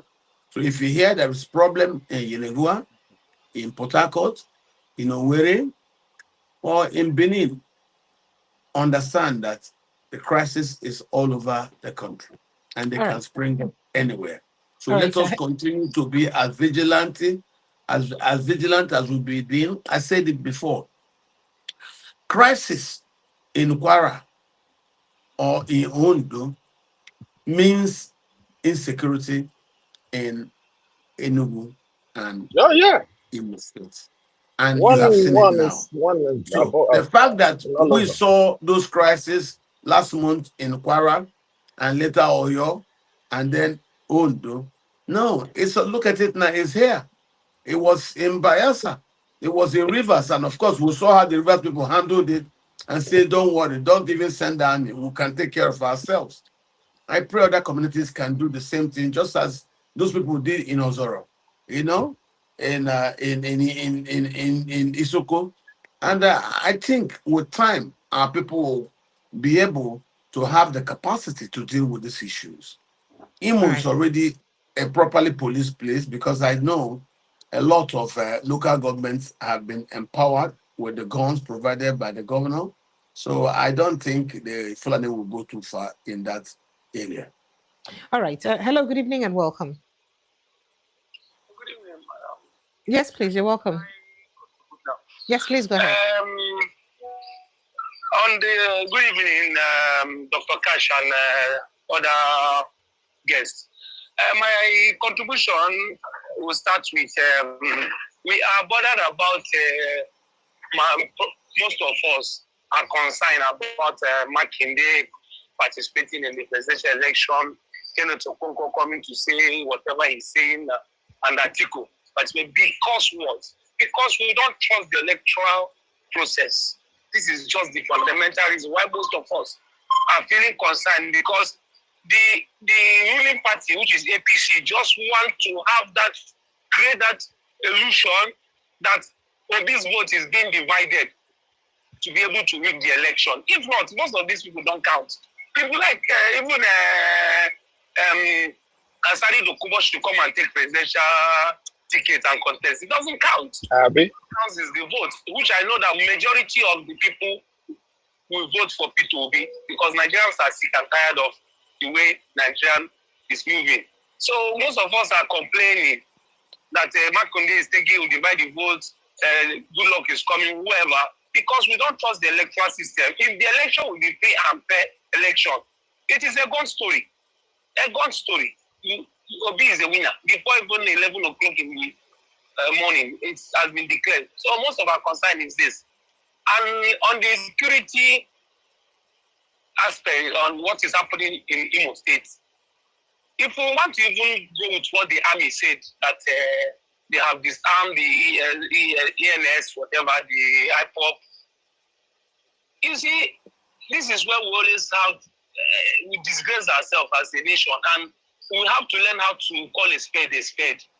Even if we want to agree with the army that they did a successful operation to disarm these armed men in the southeast, before such operation or any law enforcement agent will be successful in doing any operation, there are what we call community policing. Somebody must have given them information for them to know where they are going to and be successful. Why are they not getting such information in the north? Why are they not getting such? That is to say, that religion part is playing here because most of the northern people are in support of these terrorists. How do the terrorists are the one getting information on how to be successful in attacking the military barracks or posts and be successful with it?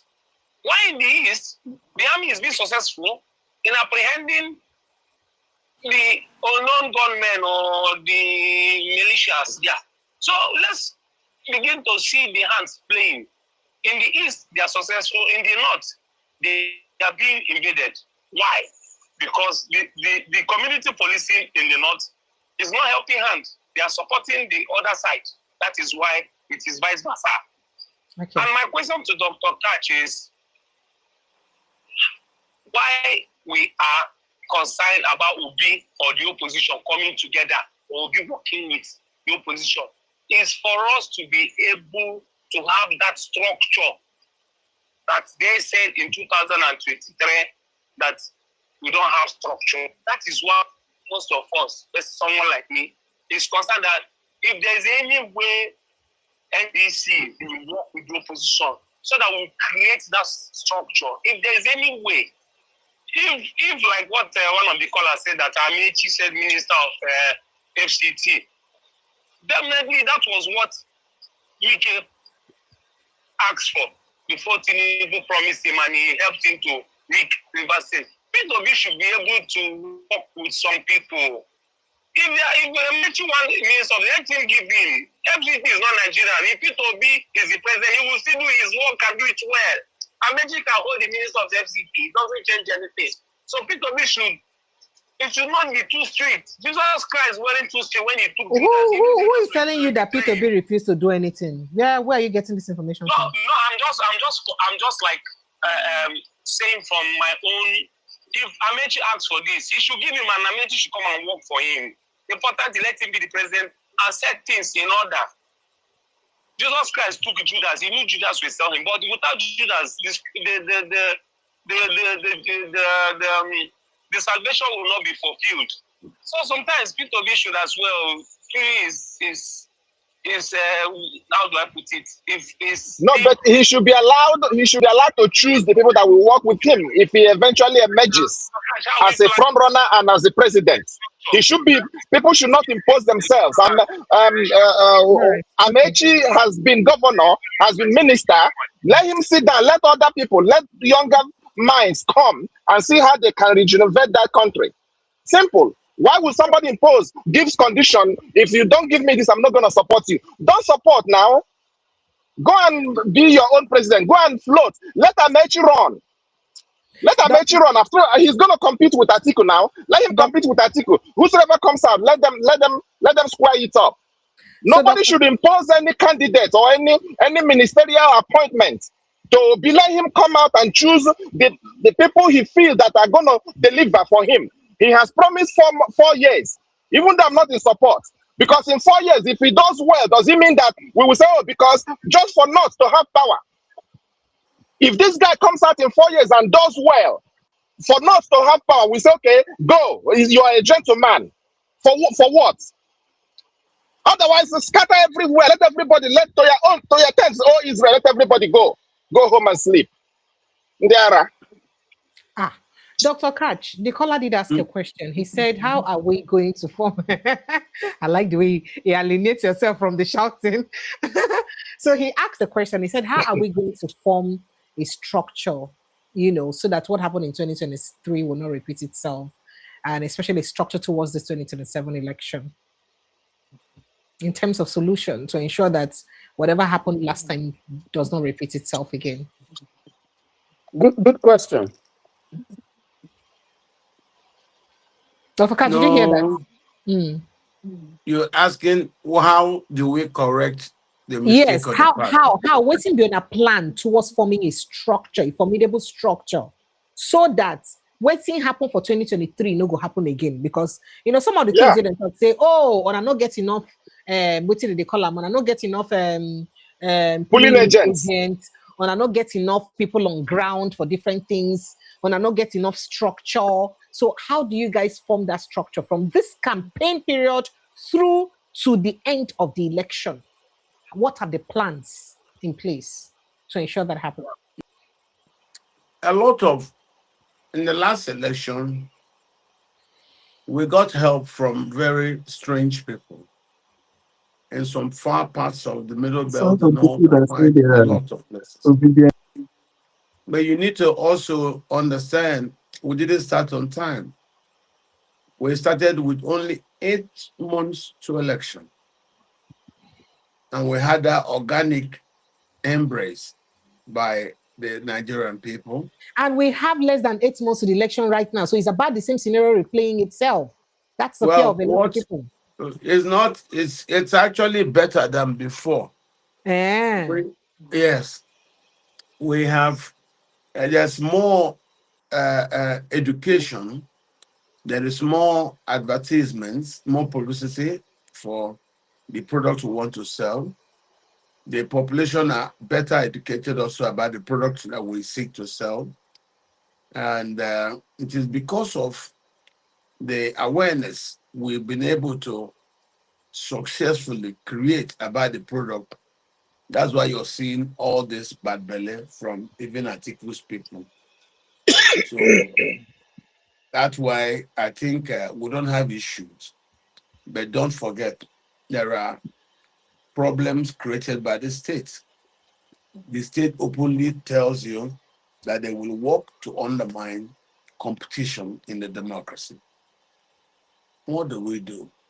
These are problems we've never seen before, where a state, through its president, the leader of the state, openly castigates democracy, castigates competition, and engages in protocols that undermine the rule of law, not afraid Is of that the not enough? law. Is that not enough reason for the opposition, and especially Ona now, not be the entire opposition, that is Ona now, to do Well, something so that Ona go fit use one thing Ona fit also beat need to them on their own understand, in their own game.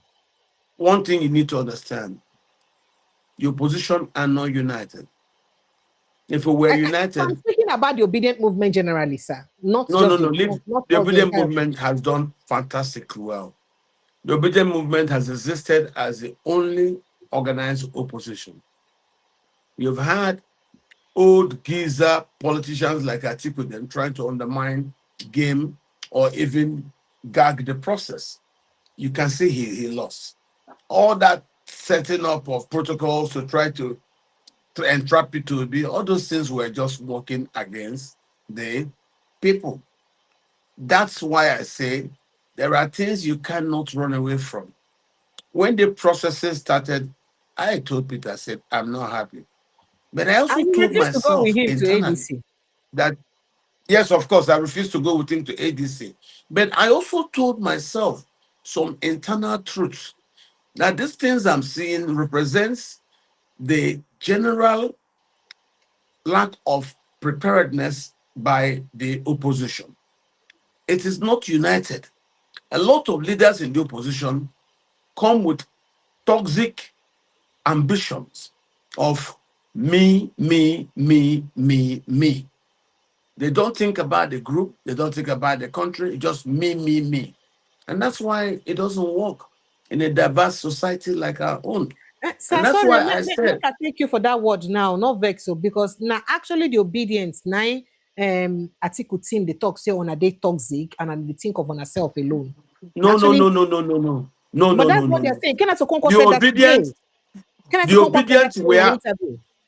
listen, the obedience were actually a reaction to Atiku Abubakar. Atiku Abubakar is the kind of politician that does not respect equity. And the obedient movement was started out of a reaction against people like Atiku who refused to respect equity. Equity was the reason he built the NPDP, fighting President Goodluck for equity. The same equity is what he was reminded of after Buhari has finished 8 years. We now told him, you were fighting for equity in 2013. What has happened? The North has gotten 8 years. For the sake of equity, let the presidential pendulum swing to the South. Atiku refused. When you ask him, he said, only a Northerner can win election. Only me can win. Mm. You give me. And that was how the fight Entitlement started. privilege. And that was how the opposition suffered implosion. And that's how we came to where we came to. I, Okukwe, and Peter, we started the movement. Atiku still continued to scheme against the opposition. We came out of respect that Peter has for him. Peter said, let him go into that coalition. Let it not be said that he refused to come in. Why would you negotiate from outside? Come inside and negotiate. He has gone in and he has seen roadblocks, and there is no path towards the presidential ticket. And so he has come out, and you can see instead of them now staying, accepting that their Kalokalo did not catch targets, they are now abusing the man. I don't understand what they want. Leave him. You've had him. Let him. He has returned back to us. Leave us. Let us do what we want. Uh-huh. Now you're preaching your candidate, your politics of identity. The North will not win. The Southerners cannot win it. Only Northerners can be president. What kind of nonsense is that? That tells you why our politics never improves with people like Atiku. Look at all those people talking for him. He pays them. They don't speak as politicians engage in the political process. No, these are people who came out of Nollywood to now help Atiku No, dramatize. Delo Momodu is a journalist, though. He's not Nollywood, sir. Are you Eh, sure? Are you eh. sure? Is Dele I don't. Momodu a journalist? I thought he's from the Nollywood. Yes, you know that every aspect of our national life has its Nollywood versions. Be like say, Dele Momodu them now them be tabloid Nollywood version of the journalism. So now them. Oh boy, leave that issue. Dele Momodu and Kenneth Okonkwo, they are not birds of same feather. You can see them now. So let it be that way. Let them be recorded by history for the roles that they have played at this point when we were talking about the rise of a new Nigeria.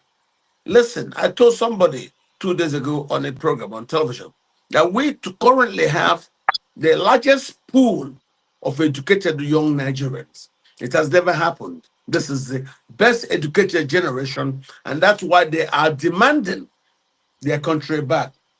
The fact that they are using P2OB as the icon of that their struggle has nothing to do with me or you. That's just the time, the moment. Fortuitously, we have seen a vehicle want to use, and that's what they're using. And the vehicle is P2OB. So if these people are not angry, it is because nobody can control the crowd of the young. That crowd of the willing, engineered and peopled by the young. I don't see Atiku and all those is small riffraffs who have the capacity to actually stop this momentum that the Nigerian people have gotten. They should Okay, sir. just leave us alone. Let's do what we're Oh, doing. all right, sir. And So, I don't think it. just before T.Y. Danjuma comes in, a lot of people had reacted to the Kenneth Okonkwo's interview this evening.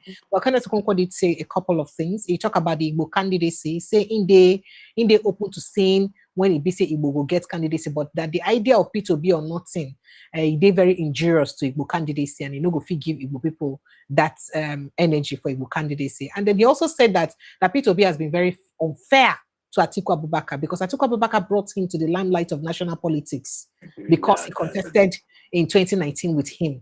Before That's not true. 2019, nobody know That's not P2B true. for national That's not. It was. national law. It was. And that No, so no, it's as if that's not P2B is true. now biting the finger that fed him by trying to contest against Atiku Abubakar. And that's what Kenneth Okonkwo is saying.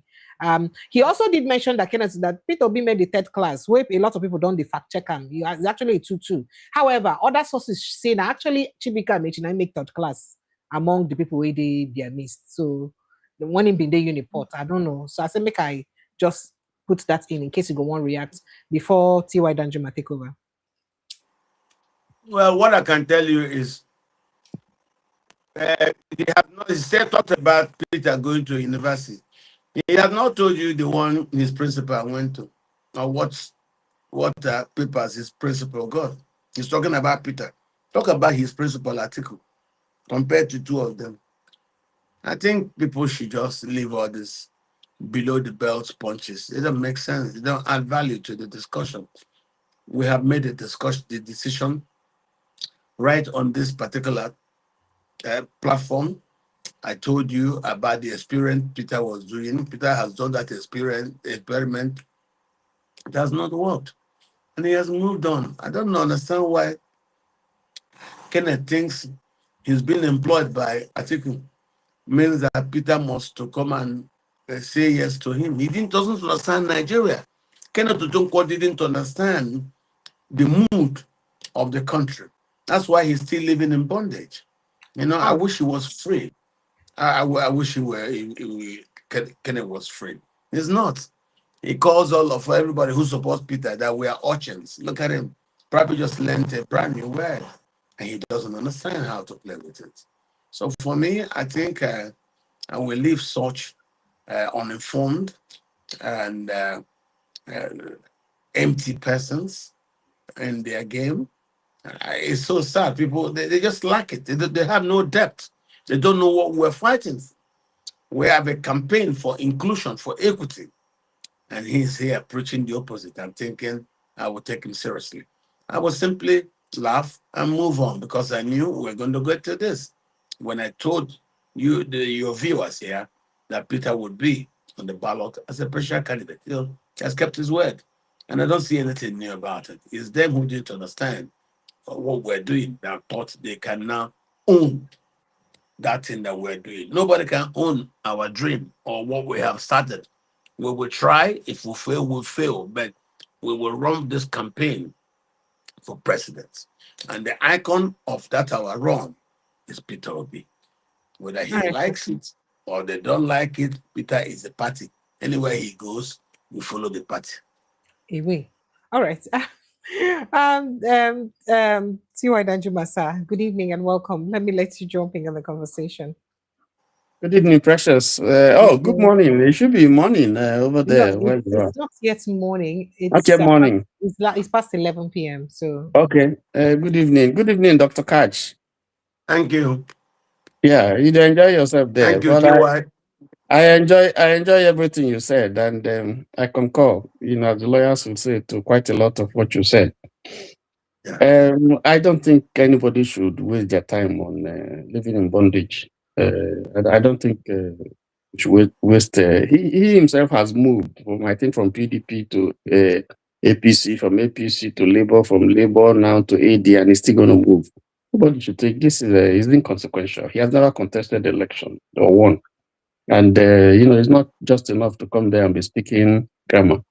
Obi didn't, and I'm sure obedience trusts them. Obi didn't get third class. He had a 2-2, and it is because he was a businessman. He spent half of his time doing business, and still he still made a 2-2. So people can say all kinds of things that day. I think he didn't go to university. He doesn't have a university degree. You can fact check that. But he won't say that. He will not say that of his master because they got him a duplex that he's staying. they did. Dr. Katch, are you hearing what Tiwa is accusing your brother? But that was the problem. Now, I told you before. That was the beginning of the problem, and that's it. So that was what started the trouble between him and Peter. And then Atiku got him one. So that is it. Atiku is the new God. So let's these are all these beleface people, all these they are all in the class of Daniel and Bayo and Small Higot and Who be Small Higot again? Huh? Who be Small Higot. If you hear Yoruba, you go know what Yoruba they call Small Higot.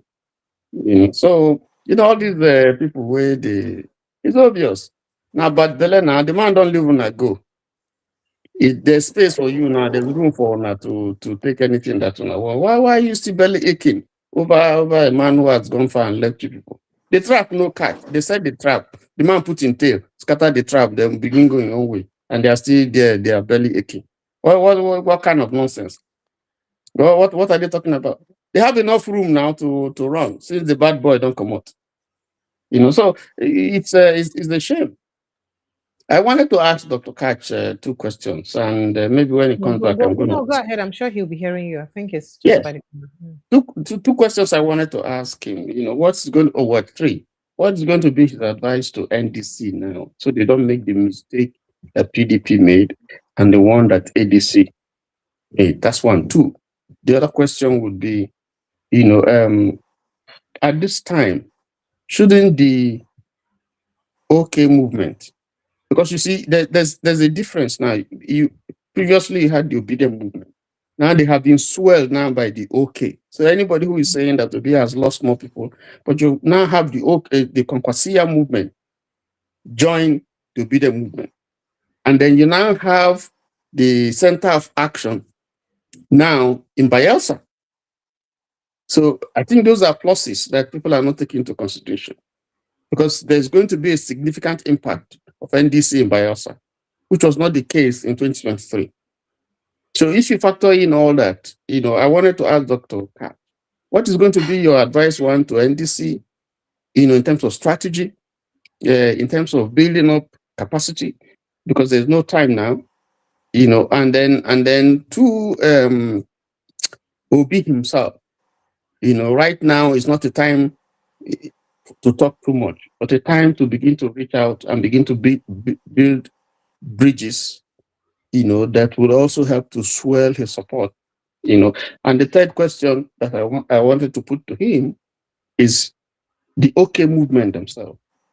I think this is the time now to just not be distracted, to be focused, and we don't need a lot of talk. If they hit us, yes, we can reply. But I think more concentration should be on how to strategize and build up this thing. That is assuming that everything works out the way we are hoping it will. Those are questions I wanted to put to Dr. Katch, to get his candid opinion and advice. Okay. Yes. Okay. So while we wait for him to come back, perhaps I think he wants to attend to something. Let me quickly bring Frank Onero in case he also has something to say, so that Dr. Katch will react to all of them at a time. Frank Onero, good evening and welcome. Just go straight to the point. Yeah, good evening, Madam Precious. You're welcome. And just a minute, just to say a big thank you to Ojo J, I be CJJ, Shijo J, for the super chat. Thank you. Okay, so Oga Frank, help me hold your thoughts. May Dr. Katch react to T.Y. Danjuma question first. Dr. Katch, T.Y. Danjuma asked a couple of questions. He asked me one, say, waiting will be your advice to the NDC so that they don't make mistake with Labour Party and other people they make for 2023. Am I correct, C.Y. Danjuma? Yep. And the second question, what's the second question, sir? The second question, what would you also advise to be as it is now? I mean, they should be, in terms of being focused and not be distracted by all these things that they throw at them, and then reaching out to building bridges. Okay, the third one, reaching out and building bridges. Yes, and the third one is obedience on the OK movement, the Kwankwasia and the obedient movement, in terms of building strategy to advance, the interests of the movement if things work out the way we're anticipating. Okay. Well, all right, Dr. Katch, sir. Yeah, the good thing about these two platforms is that they are led by people with experience of managing the crowd. Kwankwaso showed tact in Kano, and we believe him. It's a people-based Kwankwasia movement that we know. Also, the Obedient movement is also people-based. The difference, the Obedient movement, Peter runs it with minimalistic grips and tendencies. It's actually like a hands-off thing. We also like what we see with Kwankwaso. Kwankwaso represents in the north what I believe Nigeria should seek to help, to work with, to double its efforts to strengthen them. I believe so. What the Kwankwasia had represented, the retraining of people who are taken to school, like the same way Peter invests in young girls. Those things are very good. Kwankwaso and Peter have the same tactical of selecting where to put their money in, and I like such tactical investment, not just those who just will bring a billion to buy forms, yet will not give anything to the people, which is what we've seen elsewhere. Using money to effectively undermine equity. That's what Atiku is known for. If you talk about equity, forget equity. He will use money and dollarize the primary process. And that's what nobody likes to do that with him. He's willing to put $100 million just to win and a ticket that would not allow him. But you see, winning those things with such money has never guaranteed success for Atiku at the general election. So I think the way Kwankwaso and Peter Obi does politics is what we should look at, not wasting the people's money on things that don't make sense, then sharing things among your friends. No, it is true you're hearing, it's circulating about Peter being asked to make concessions. And of course, it's not used to such concessions being made before elections. Those things are not true. Those are just rumors flying about. That's not true. There are no conditions to be made. You have to have something. The best this man can do is to put money. None of those men can donate influence to you. No, they can donate money. They use that to run the political party, which is the old way. In this case, Peter can bring in enthusiasm, which will now, in return, make people put their money in to run a structure that we call an organic structure. And I think that's a very good thing. So, working with Kwankwaso is a good thing.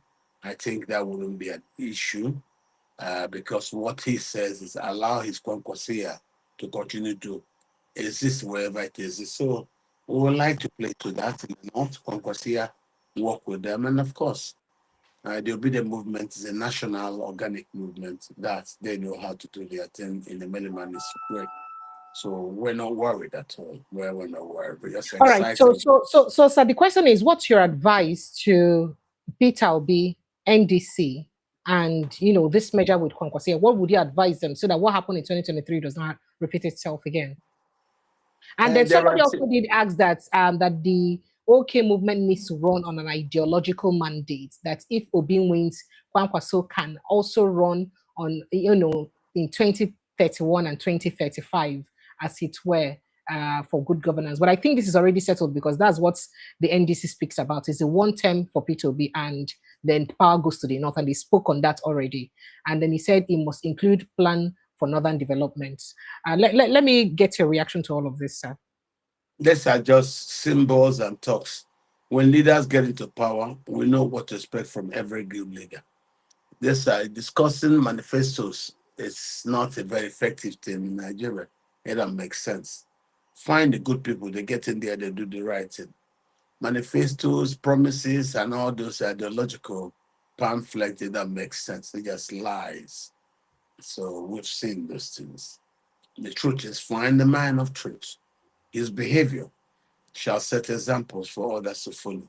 And through such practical leadership, our country will get better. That's what I believe. And that's why we're choosing these people that we know, not those who will read the very best pamphlets and brochures to us and then vote them to power, and you'll see this.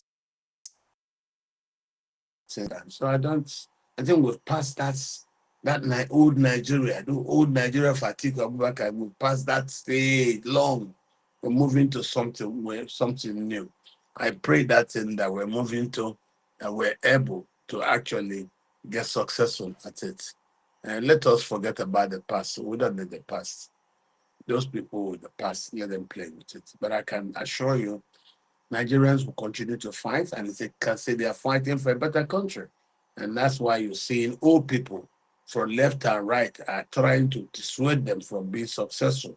So you have the old people, the incumbent, they have the old people on the sideline, like Atiku wanted to come in, so they can continue their own sharing, and they are looting. No, no, no. That's just the problem. So the problems we have are everywhere. There's nowhere that is easy. Of course, we live in a society where people are free to express themselves. So, of course, you will see those who will tell you they don't want the new country. They want the old arrangements where they know who gives them what they will eat tomorrow. And that's what they call the stomach infrastructure. I think we have to build a better country, and I All think right. it is possible. All right, sir. All right, sir. Frank Onero, would you like to jump straight to your question, sir? Oh dear, network don't put them out. George, we have you here. George, you want to say something? Yes. Good Go ahead. evening, Precious. Good evening and welcome. Yeah, good evening, Dr. Katch and T.Y. Danjuma.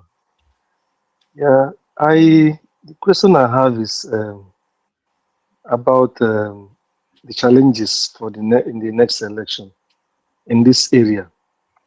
We know that during the last election, we won quite a good number of states, and then this time the APC in particular will be putting up all kinds of traps, or do I say strong gauge to deny him votes in those areas. And they may go through their usual way of trying to use hoodlums or hijack election results. So I don't know, Dr. Cash, I know you are close to B and maybe in the inner circle of arrangement for these elections. I hope they will not put down their guards this time. And they should. This time, what efforts are they making to ensure that the people turn out massively to vote, and then these votes are defended not just only at the polling units, but from there they follow it to the collection centers where most of these results are rewritten, so that at the end of the day the right result is announced. Thank you. All right, sir. Dr. Katch, would you like to react to that? Well, what I can say is that we will do the things the best way we know, vis-a-vis the Nigerian experience. And of course, you should also understand that as we're doing what we're doing, there are those in the system who want us to fail. They seek the old order to be maintained. They want to fight to keep the status quo. And so we are up against serious, formidable challenges. And we do recognize that. And that realization we have at the back of our minds as we do everything that we do. We won't let the people down. We'll do the best we can to make sure that their votes count. But of course, as we said, we also understand that there are opposite people also fighting to make sure that they become a reality. Okay. All right. Frank Onero, the network just they put him in and out and all that. But why would they wait for him to respond? One of President Bola Tinubu spokesperson talked something today. He talked, say President Bola Tinubu don't distribute 20 trucks of rice across the 36 states of Nigeria to cushion the effect of hardship so far. You think say this one will really help? Huh? Why they talk about this? Make I quickly show you a video where we say the trend is happening. On the backdrop of the interview where we see President Bola Tinubu they get. Okay, on the backdrop of the interview where Tinubu gets for inside the event where they attend for inside Paul, what in the Paul Kagame, Paul Kagame country where he did. So here's what he said, and this is what a foreign journalist told him. They didn't respect our president. I said, make I report them to you. You see them. When I size and the participants, for me, Africa needs to put its money where its mouth is. Would you put your microphone where your mouth is? Thank you.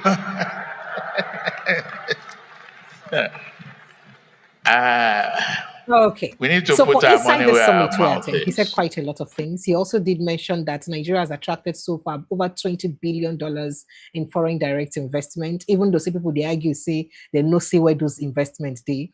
But the fact that a foreign journalist go fit tell our president make he put his mouth where the mic, make he put a mic where mouth they, when he said Africa should put their mouth where their money where their mouth is.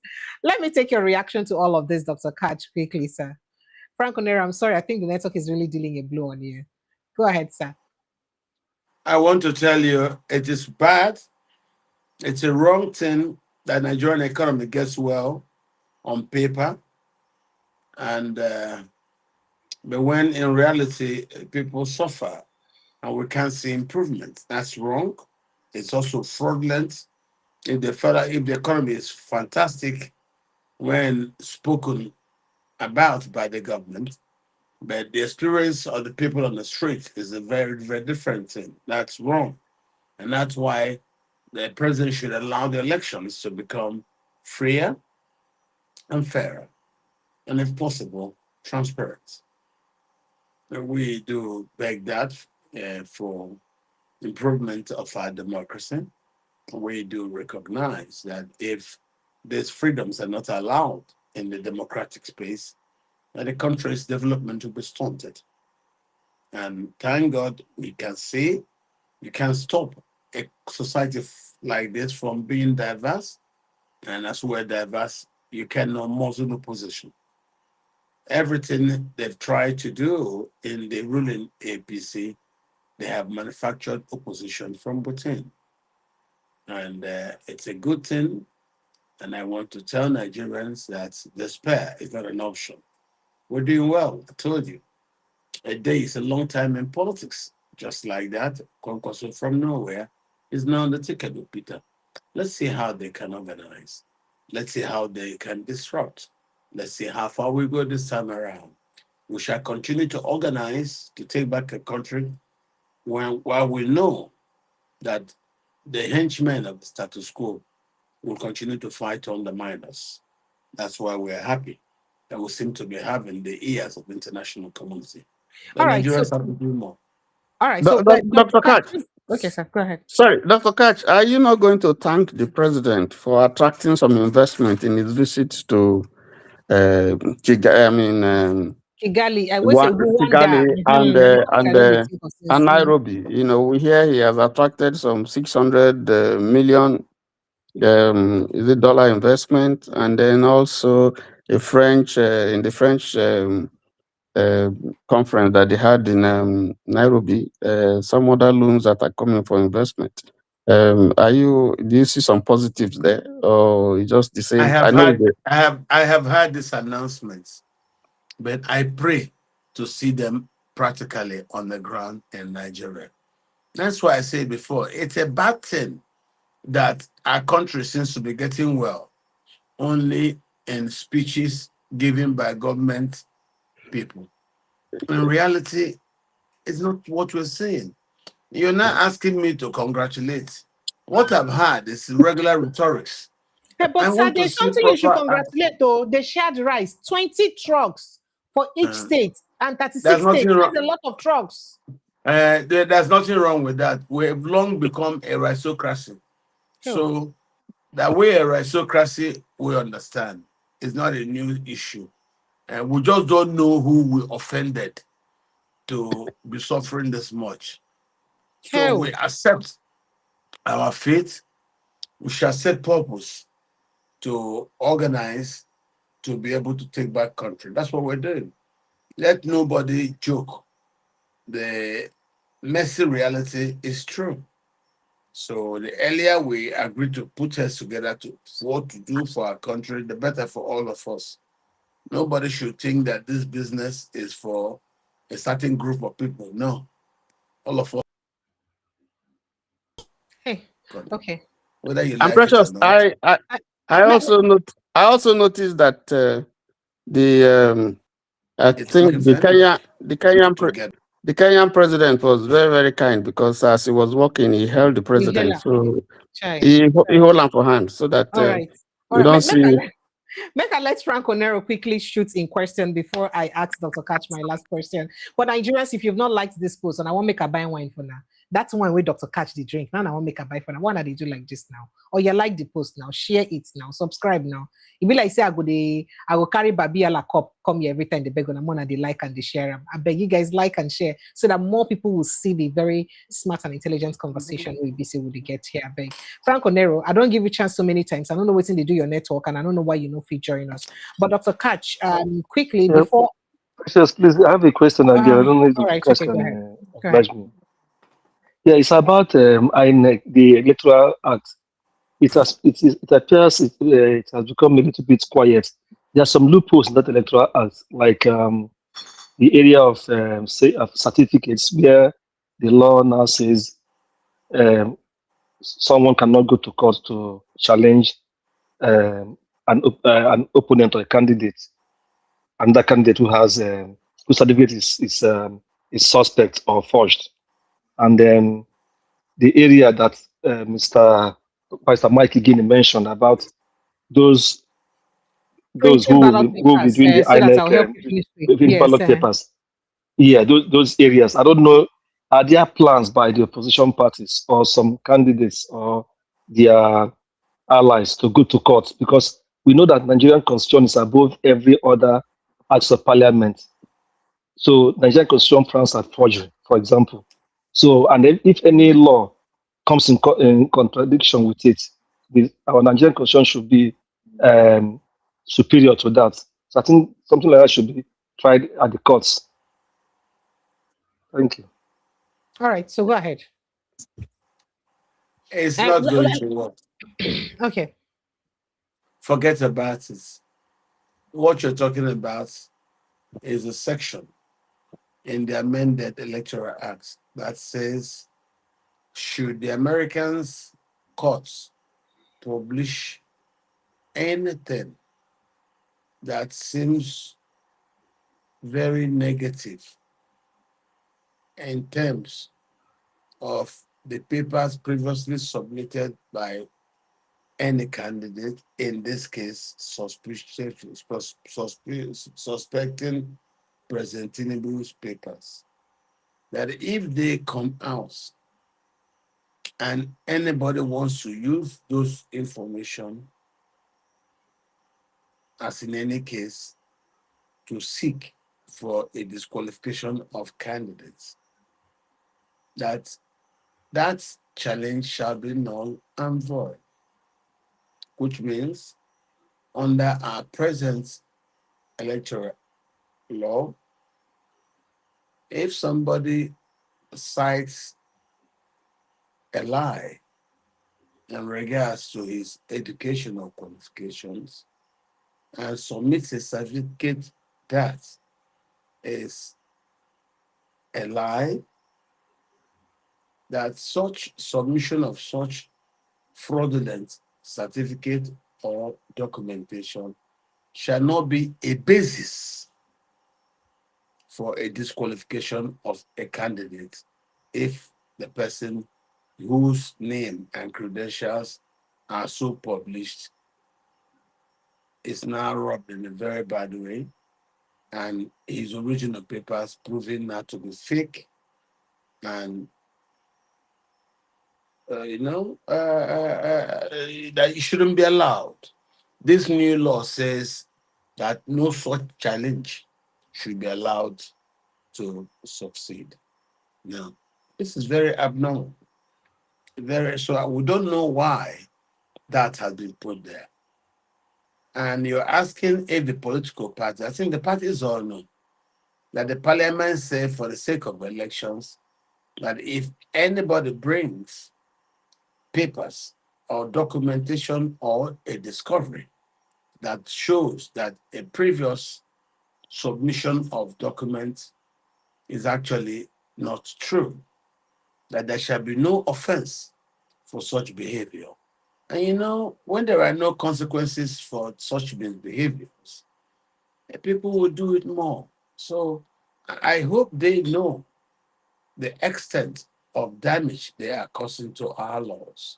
Because I know one day when Tinubu is no more president, that law will be changed to say if you submit a fake document upon discovery, you shall be liable to so and so punitive actions. But then it now says if you are guilty when such discoveries are established, that there shall be no offense to be levied against who commits such act. And that's what is very, very abnormal. Very, very abnormal. I will say if parties wish, as you're suggesting, they can go and challenge it. But they all know that the court will say it's a electoral act. It is constitutional. That's what the legislators said. If you didn't like it, why didn't you fight in the legislature during any of the regions, or even to make sure that you mobilize people to defeat it? And that the fact that it had been passed and accepted into law, any paper, any challenge to a man's certifications as stated by that man, if those challenges turn out to be true, even that truthful discovery shall be of no consequence. That's what the law is.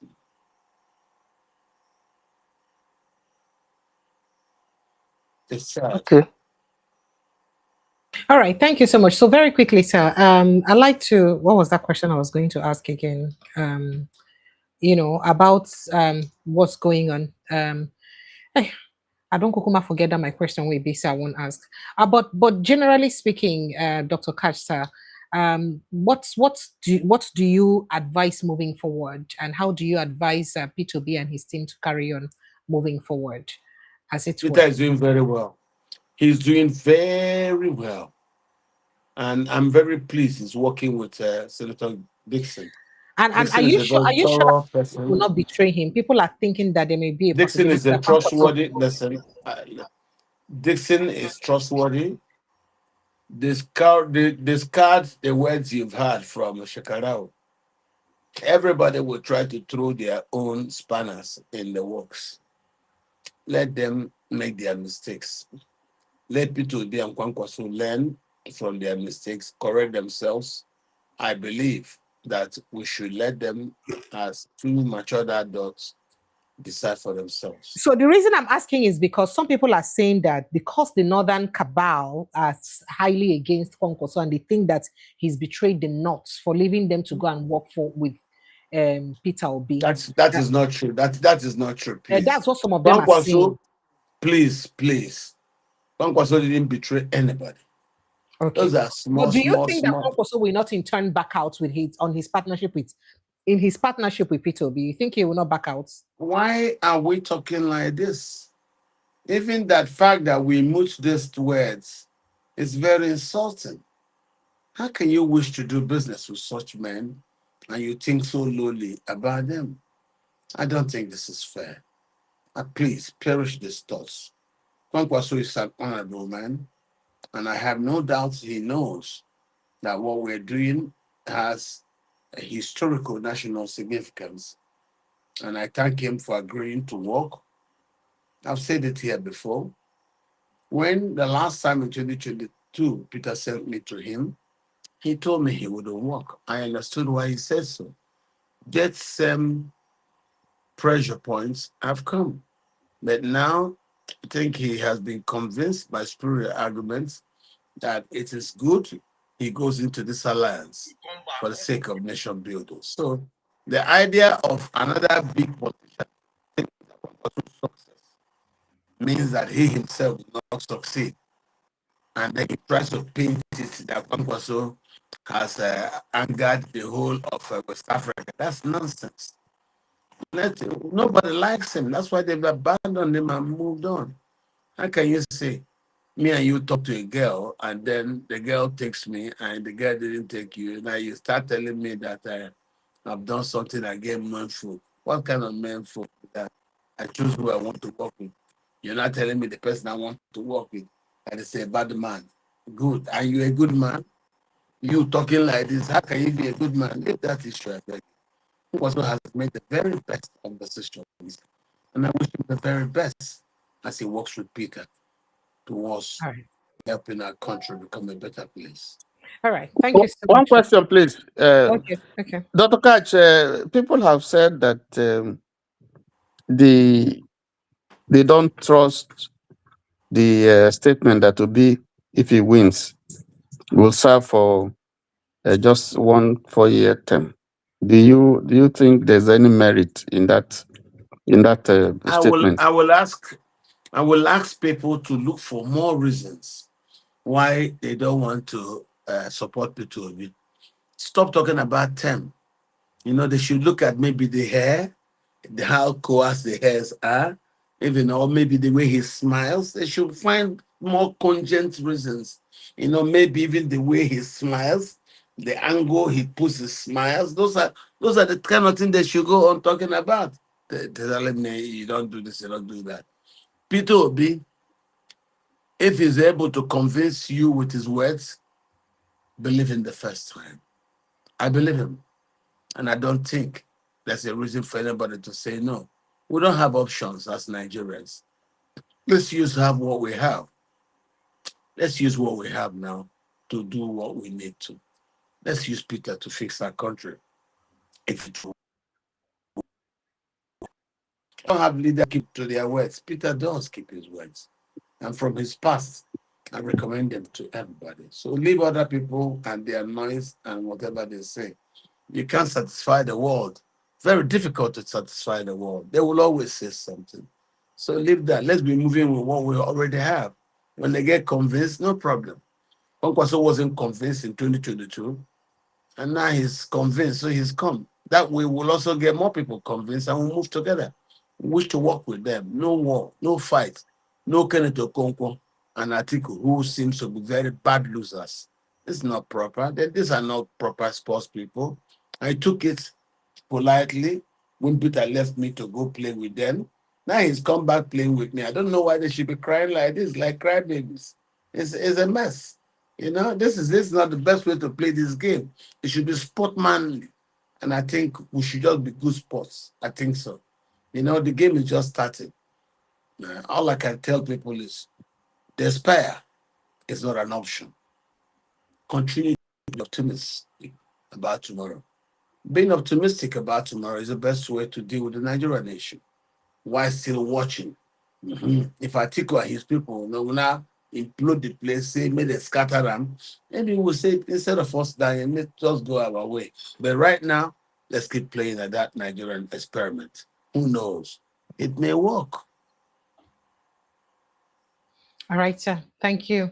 Thank you so much. I appreciate you, sir. Dr. Katch, it's always a pleasure to have you here, sit down with us and talk about our country. I do hope, say, one day, this talk will be talk, we will be here to celebrate the wins and to ensure, say, no matter who win, we will continue to press on for Nigeria to continue to do better. I appreciate you, sir. Thank you, sir. Thank you very much. I'm happy to be here with you. Thank you. And thank you, the panelists. Thank you to T.Y. Danjuma. I appreciate you, sir. Thank you. Thank you, Mr. God's George. I appreciate you, Mr. Obisin. Thank you. Thank you. Frank Onero, sincere apologies. You couldn't join the conversation. Please, I'm so sorry. Thank you to everyone who's been part of the show. It's always a pleasure to have you guys here and to talk about our country. Kindly click on the like button, share, and make sure you follow us like a village people. I'll see you on again tomorrow evening, God willing. At the meantime, protect your mental health. For now, good night and God bless you.